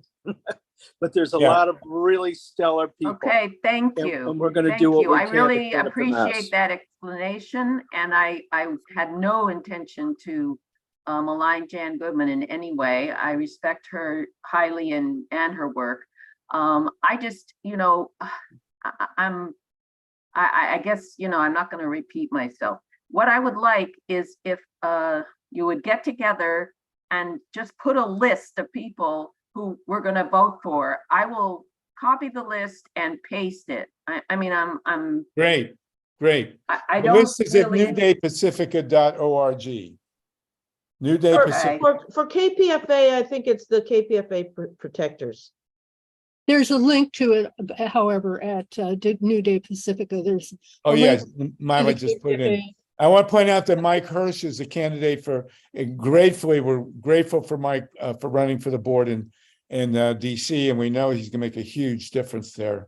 Myra had a hand, and then Why don't you call David Saltman, because he's another candidate in New Right, York. and David can speak after me, Jan. I just want to say that, and we definitely want to hear from David Saltman, that we're very hopeful right now.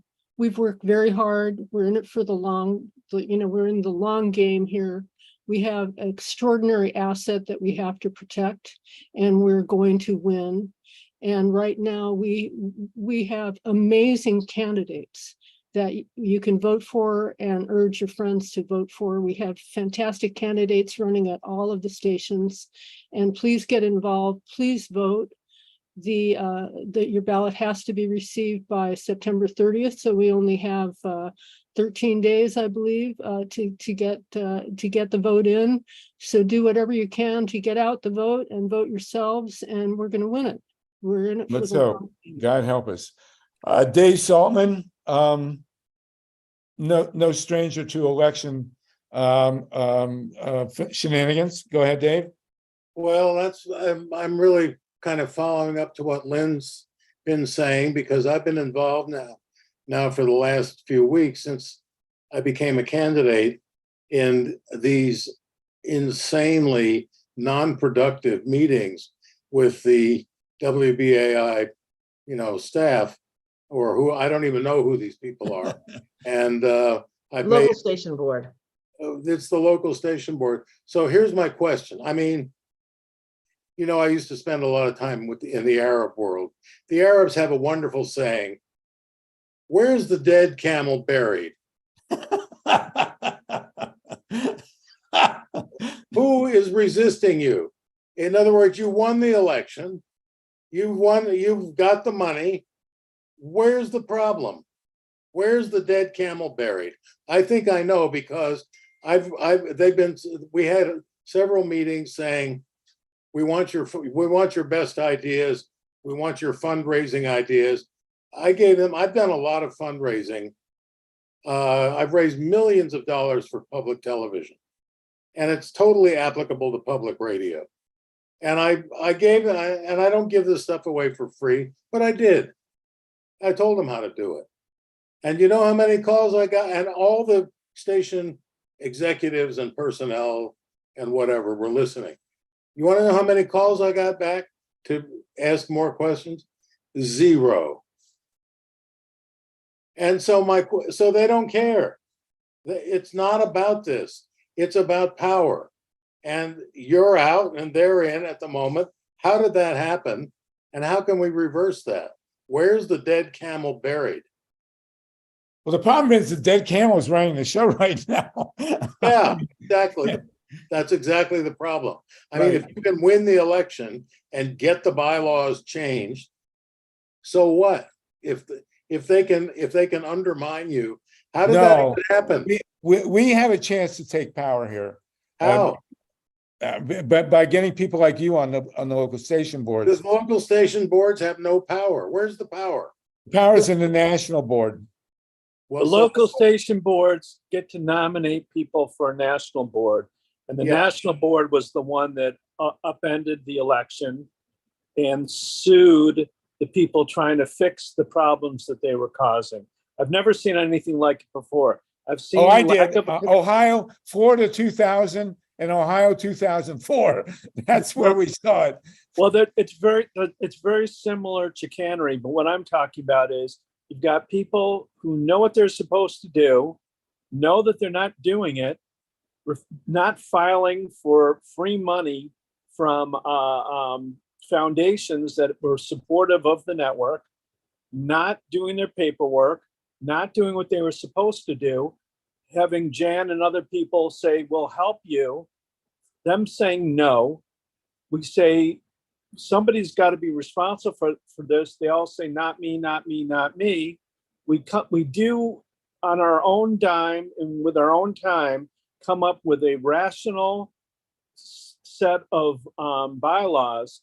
And ideally, bylaws in every organization I've ever seen are drafted, agreed upon, put in a drawer, and never used again.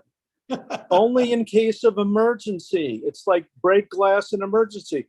The fact that we're fighting so much about bylaws shows that there are people who are involved in Pacifica from top to bottom who seem to live to slow things down through arcane maneuvers with Robert's Rules of Order. Precisely my point. It seems like that's what they live for. It's like, you know, they could screw up a child's birthday party. They could screw up a 2-car parade. And then when people go to try to help themselves, while Pacifica is burning all around them, you know, Nero fiddled. At least you could have some musical accompaniment. These guys just bring in points of order and talk over each other in chaotic and rude ways. So precisely my point, Mike. And the music is a very interesting item in there, because the real problem is not going to be solved with new bylaws. Because the real democracy in a radio setup or in anything connected to the arts, theater, radio, television, film, or whatever, the voters are the audience, not the station people. That's right. They're voting with their feet. Well, David, you're making absolutely brilliant points. The fact that you are a talented fundraiser and obviously a passionate, caring person, and they didn't give you the courtesy of a single return phone call shows that they do not want to solve these problems. There are people there. I got the message. So here's the way out of the maze. Here's the way out of the maze. Is this the way to deal with them? No, this is the way we deal it. We replace the ones that we can with people who are not problem makers, but are problem solvers. Then what we can do is nominate people to the national board to clean things up there. It's a 2-stage process. Can a local board get an executive at a station fired? I don't think so. That's not really what we're looking to do. What we're really looking to do is to clean up the national leadership, the national board, which is, you know, as bad as the local dysfunction is, the national is even worse because they have greater responsibilities. And by screwing up there, they're imperiling the whole network. I do agree with you. but with all due respect, they are not addressing the Democratic voters of Radio Land, the listeners. That there's no, how many, let me just ask, some of you are on the national board, and I don't mean to embarrass you here, but how many of you have been to a comedy club in the last year? So none of us are on the national board, but I used to be, and I've been to a comedy club. In the within last year?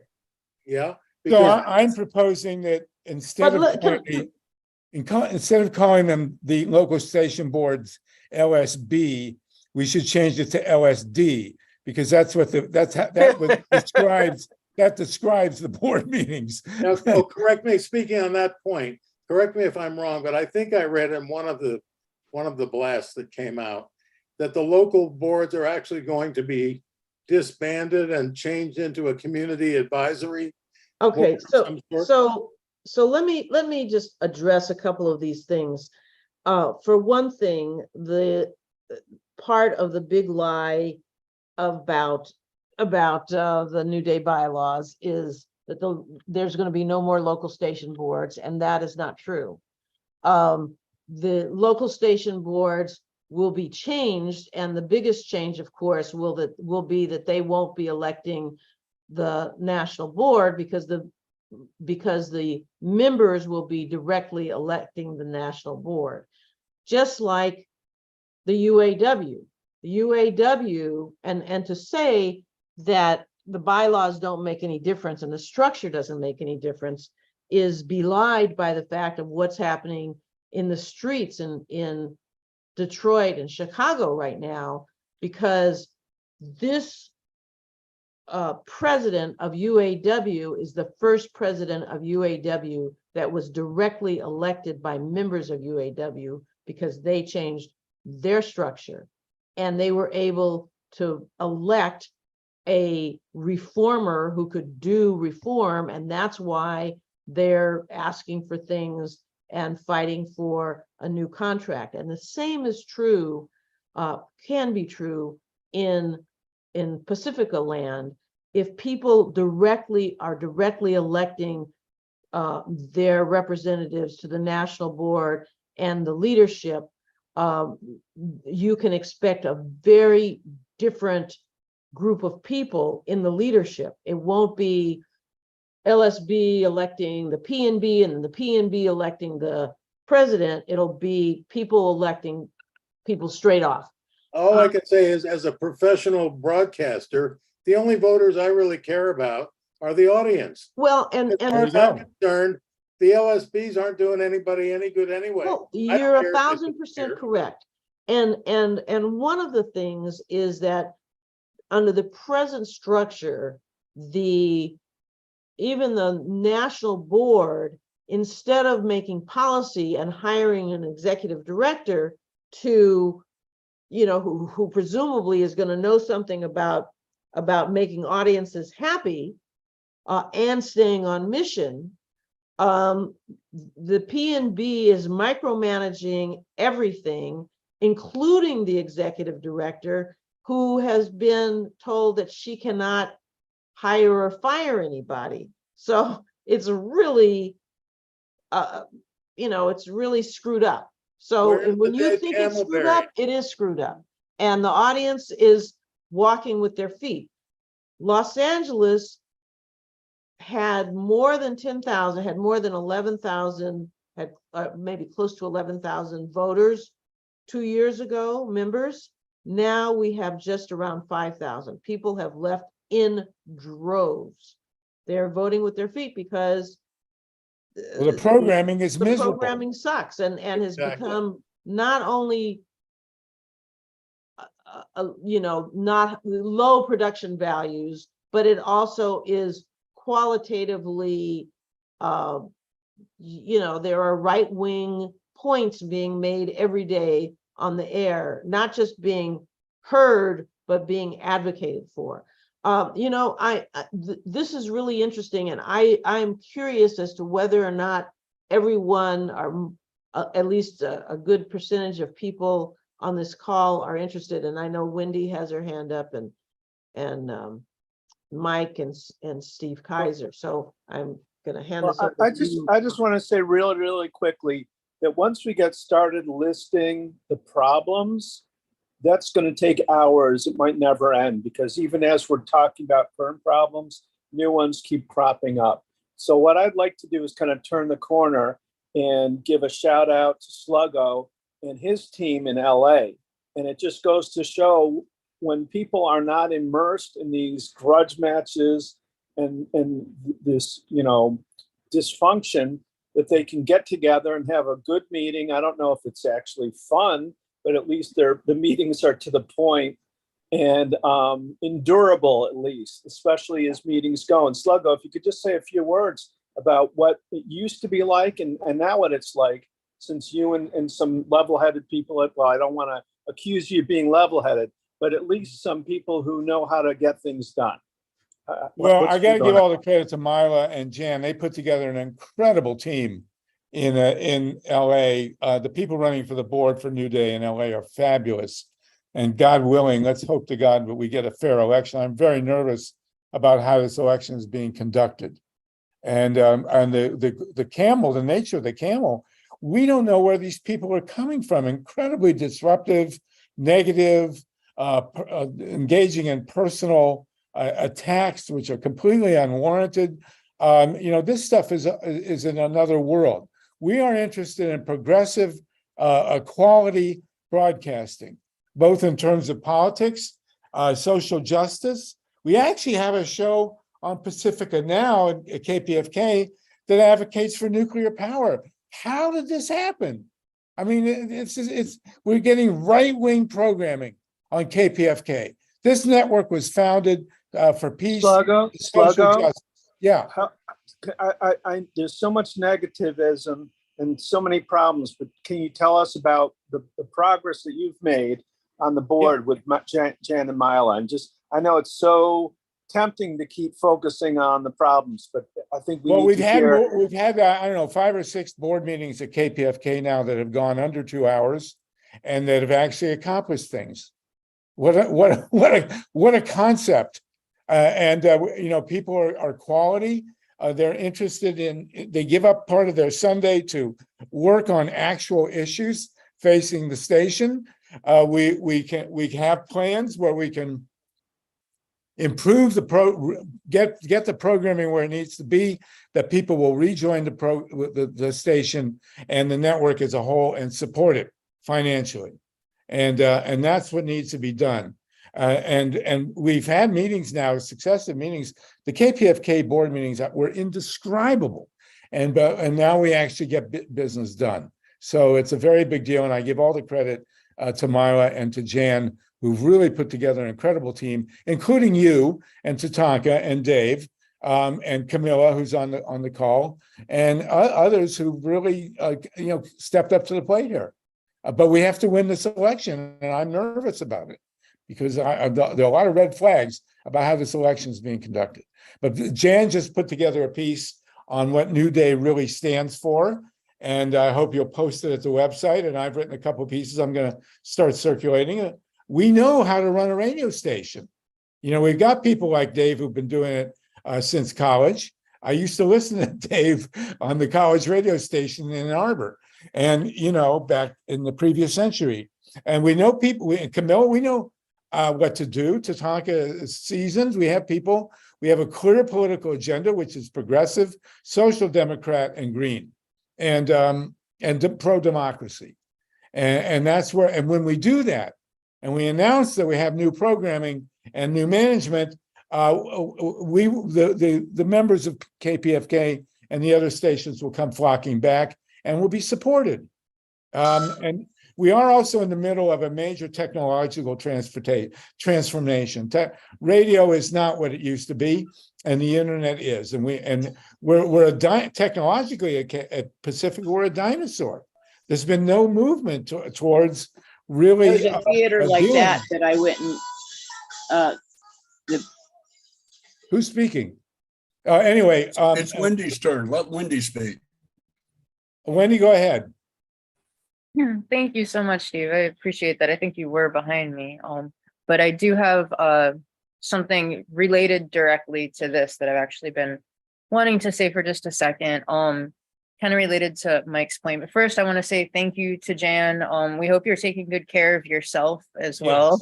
And we love you and all that. So on that point, like I just don't want to focus on everything that's like not being done, like to take it onto the positives, like Mike was saying, but in a different kind of light, you know, just for our own positive visualization, for any new listeners that might not be familiar with, the quality of what, Pacifica has done in the past, but the vision for the future, and not necessarily to like be fighting the monsters right now, not thinking about the negative of what's not happening and the lacking and all that, but as a positive, like, what are some of the wonderful things that you would like to do once you regain the power back, once Pacifica becomes what its potential is? Just what are some of the beautiful things that Pacifica is capable of, and for us to keep our vision on that and not worry about what all the negatives we know are happening and all that, because you guys are doing a phenomenal job, and I just want to commend you on the things you are doing and get our eyes focused on the positive visualization that we're trying to manifest for now. So Well, we had decades of great programming with Roy of Hollywood, and he's passed away. And we've got Amy Goodman, we've got Tom Hartman, we have wonderful Ofari Hutchinson, we have wonderful programming at KPFK and at Pacifica. And this is what needs to dominate. We need new, younger people. We need people who really know what they're doing in radio land, like Dave, who's been a professional all these years. And we need a mix of grassroots programming, but it has to be listenable, and it has to be technologically sound. And we have to move into the internet in ways that have not been done. And the station will right itself, because we'll win back our listenership, which is where the support for the network comes from. Let me address that, because that's a really important point. And Who's basically, that? I agree with you. However, Dave Saltman. basically, I agree with you. However, if you had gone around in fall of 74, winter of 75, which was a very dark era, the Nixon administration, Vietnam War was still going, etc. Very dark period. And you would ask people, hey, what would you guys like to see on television? You can be sure that nobody would have said Saturday Night Live, because it had not existed. They didn't know, and they didn't know they wanted that. And if you had said to them, well, wait, no, here's my idea. We're going to have a bunch of completely unknown comedians, mostly from Canada. We're going to have a completely unknown producer, also Canadian. And we're going to run it at the worst, what's considered the worst time slot in broadcasting, 11 o'clock on Saturday nights. Doesn't that sound like a good idea? And they're going to do improvised sketch comedy, whatever that is. And everybody would be like, what are you, crazy? No, give me more Walter Cronkite or something, you know? Be the last. They don't know it. It's like build it and they will come, you know? If it's good, and it turned out to be great stuff. If it's good, but you don't know that it's good, and nobody knew that Lorne Michaels was a genius. They thought he was a one-shot producer who got one good thing going, and that was the first and last thing he ever did. And they were wrong, you know. They were just coming, and even other very brilliant people in broadcasting thought that. So I'm just saying it's not that simple. And I'm also saying that nobody really knows what's going to work until it's audience tested, including me and including everybody. And it's an art. And here's another thing. And I know that this is going to make me a lot of enemies, but this is my belief. And if I'm wrong, tear me to bits, okay? There's not every institution in America can be run democratically. For example, the fire department. You don't want a democratically run fire department. You want a chief and you want a bunch of highly trained. It's run like a paramilitary organization, and you want it that way. You know, you can talk in your idle hours about different ideas to improve the fire department, but it can't be, you can't vote on how to fight that fire. You got to have, you know, the old man who ain't afraid of hell leading us through that fire, because otherwise people are going to die. The arts, in my opinion, are very similar. I have always thought of, I worked at CBS News for a long time, and I said frequently, I said, my God, this is run just like a paramilitary organization. And that's why it was so goddamn good back in the days of Cronkite and Eric Severide and those guys. So I'm just saying, and that's why I say the voters here are not necessarily the employees, although they can give their opinions and try to and whatnot. It's the viewers, and the viewers don't know what they want until they see it, and it just can't be helped. And we have to have quality people doing the jobs. Only quality people. But anyway, and one last thing, and then I'm going to shut up. You know, I worked at Rolling Stone for many years too, and Hunter Thompson had a wonderful expression about the broadcasting business. He said, I may have this a little wrong, but this is the gist of it. He said, broadcasting is a shallow money trench where pimps and thieves run loose and good men die like dogs. And there's also a negative side. So there you go. Thank you, Hunter Thompson. Thank you, Dave. We're at the top of the hour. We'll take this a few more minutes with the indulgence thanks of Steve and Mike. Mike, it's really great to hear from you on this. I'm very excited to have you, hopefully, to God on the DC board. It will make a big difference, and Dave, you'll make a huge difference on KPFA along with BAI along with Camilla. Steve Kaiser, go ahead. Steve, you've been waiting. We still have 42 people on the call. Yeah, I think it's an apt example that Dave cited Saturday Night Live. I mean, when it came out, it was super cutting edge. Everybody loved it. It was a real functioning element in our society, improving it. But now, 40 some years later, it's bloody awful. I mean, for the last 10, 12 years, it's just been absolutely awful. And Lorne Michaels has nothing else to do, so he keeps doing that. Right. And occasionally they break through. They've got some talented people there, but it's awful. And it's an example for Pacifica.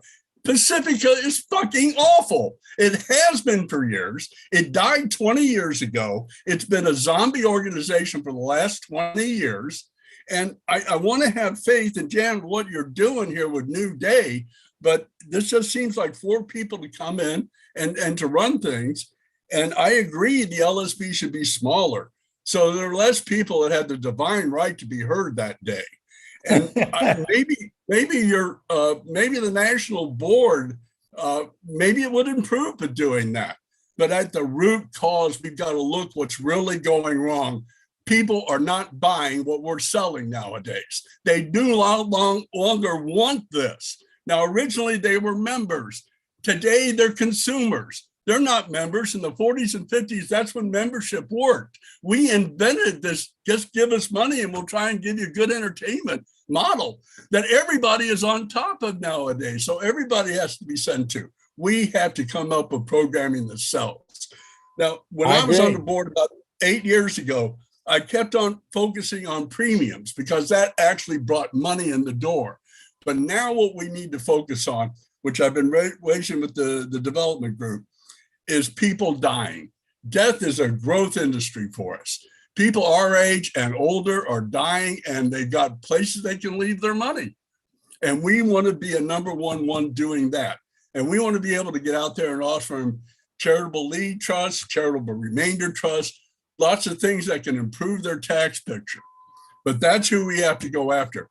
And we have to do it at making a virulent coast-to-coast progressive network, because the airways are saturated with right-wing propaganda. So we just want a place at the table, and there are a lot of people out there with money. I mean, Oprah Winfrey has $2 billion.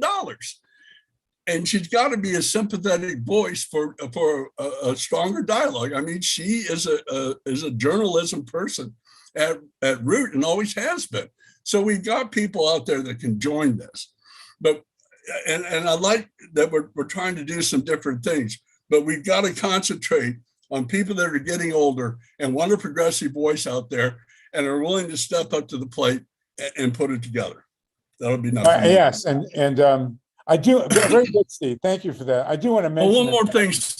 One more thing, Harvey. You need better management. I mean, it's great to hear David and Mike, but you can't let them go into this constantly and monopolize that time when Wendy and myself and other people need to be heard also.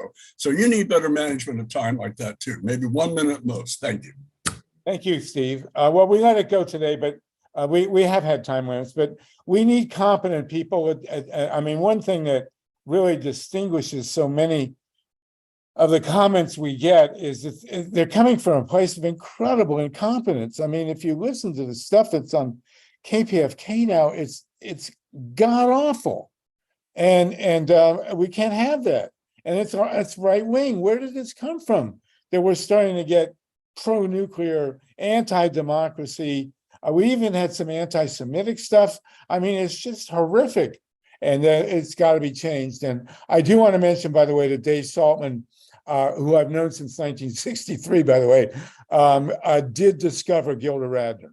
And if there's any, and he wrote a book about her, if there's any distinguishing characteristic that anybody could want, that would be it. Jan and Mila, do you want to jump in? No one else has a hand right now, and we're over time. So let's wrap up. This has been a very good discussion. And Steve, thank you for that, and everybody, and Lynn Feinerman. If anyone wants to volunteer to make phone calls, by the way, please contact Mila. Mila, if you'll put that contact, there is a thing to make phone calls. And I got to say, New Day is coming late to the campaign. We let all these guys throw out all this. There is a slogan from Steve Bannon, which is applied to this campaign. And I will say this word on PACIFICA because there's no other, on PRN. The Steve Bannon says that his big strategy is to fill the commons with shit. And that's what we've been seeing from the other side here. And we need to make sure that in these last 10 days, we clean up the mess. Mila and then Jan. I just put my email in the chat. That's mila.reason@gmail.com. If any of you are willing to make any phone calls at all to get out the vote, to get PACIFICA listeners to submit their ballots for their local station boards, please send me an email, and I'll be happy to connect with you and get you some people to call. Jan, you're muted. And I want to give Wendy 1 minute. I forgot. We do need a quick update. Steve, if you can stay with us. We've got Stephen Scolmini. People are wondering what is going on, who to vote for. So KPFA. Stephen, what station are you a voter in, Stephen? KPFA. KPFA? Yeah. Okay. Oh, in Berkeley. Okay. Jan, can you give guidance, please, on the 5 stations? Actually, I think Mila did. If you go to newdaypacifica.org, we have a link to a whole group of people to vote for. So that would be my suggestion. And Stephen, if you're still confused, email me directly, solartopia@gmail.com. Is that the list? Wait. Go back up a minute, Steve. Steve Caruso, go back up 1 second. Here's the list. Emma Auer, Mark, Lily, also Mila's sister, Sherry Reason, is running for the board at KPFA. So if there's any genetic sharing going on, we certainly want to support that. Anybody else on PACIFICA? Jan and Mila have both paid heavy personal prices to do this.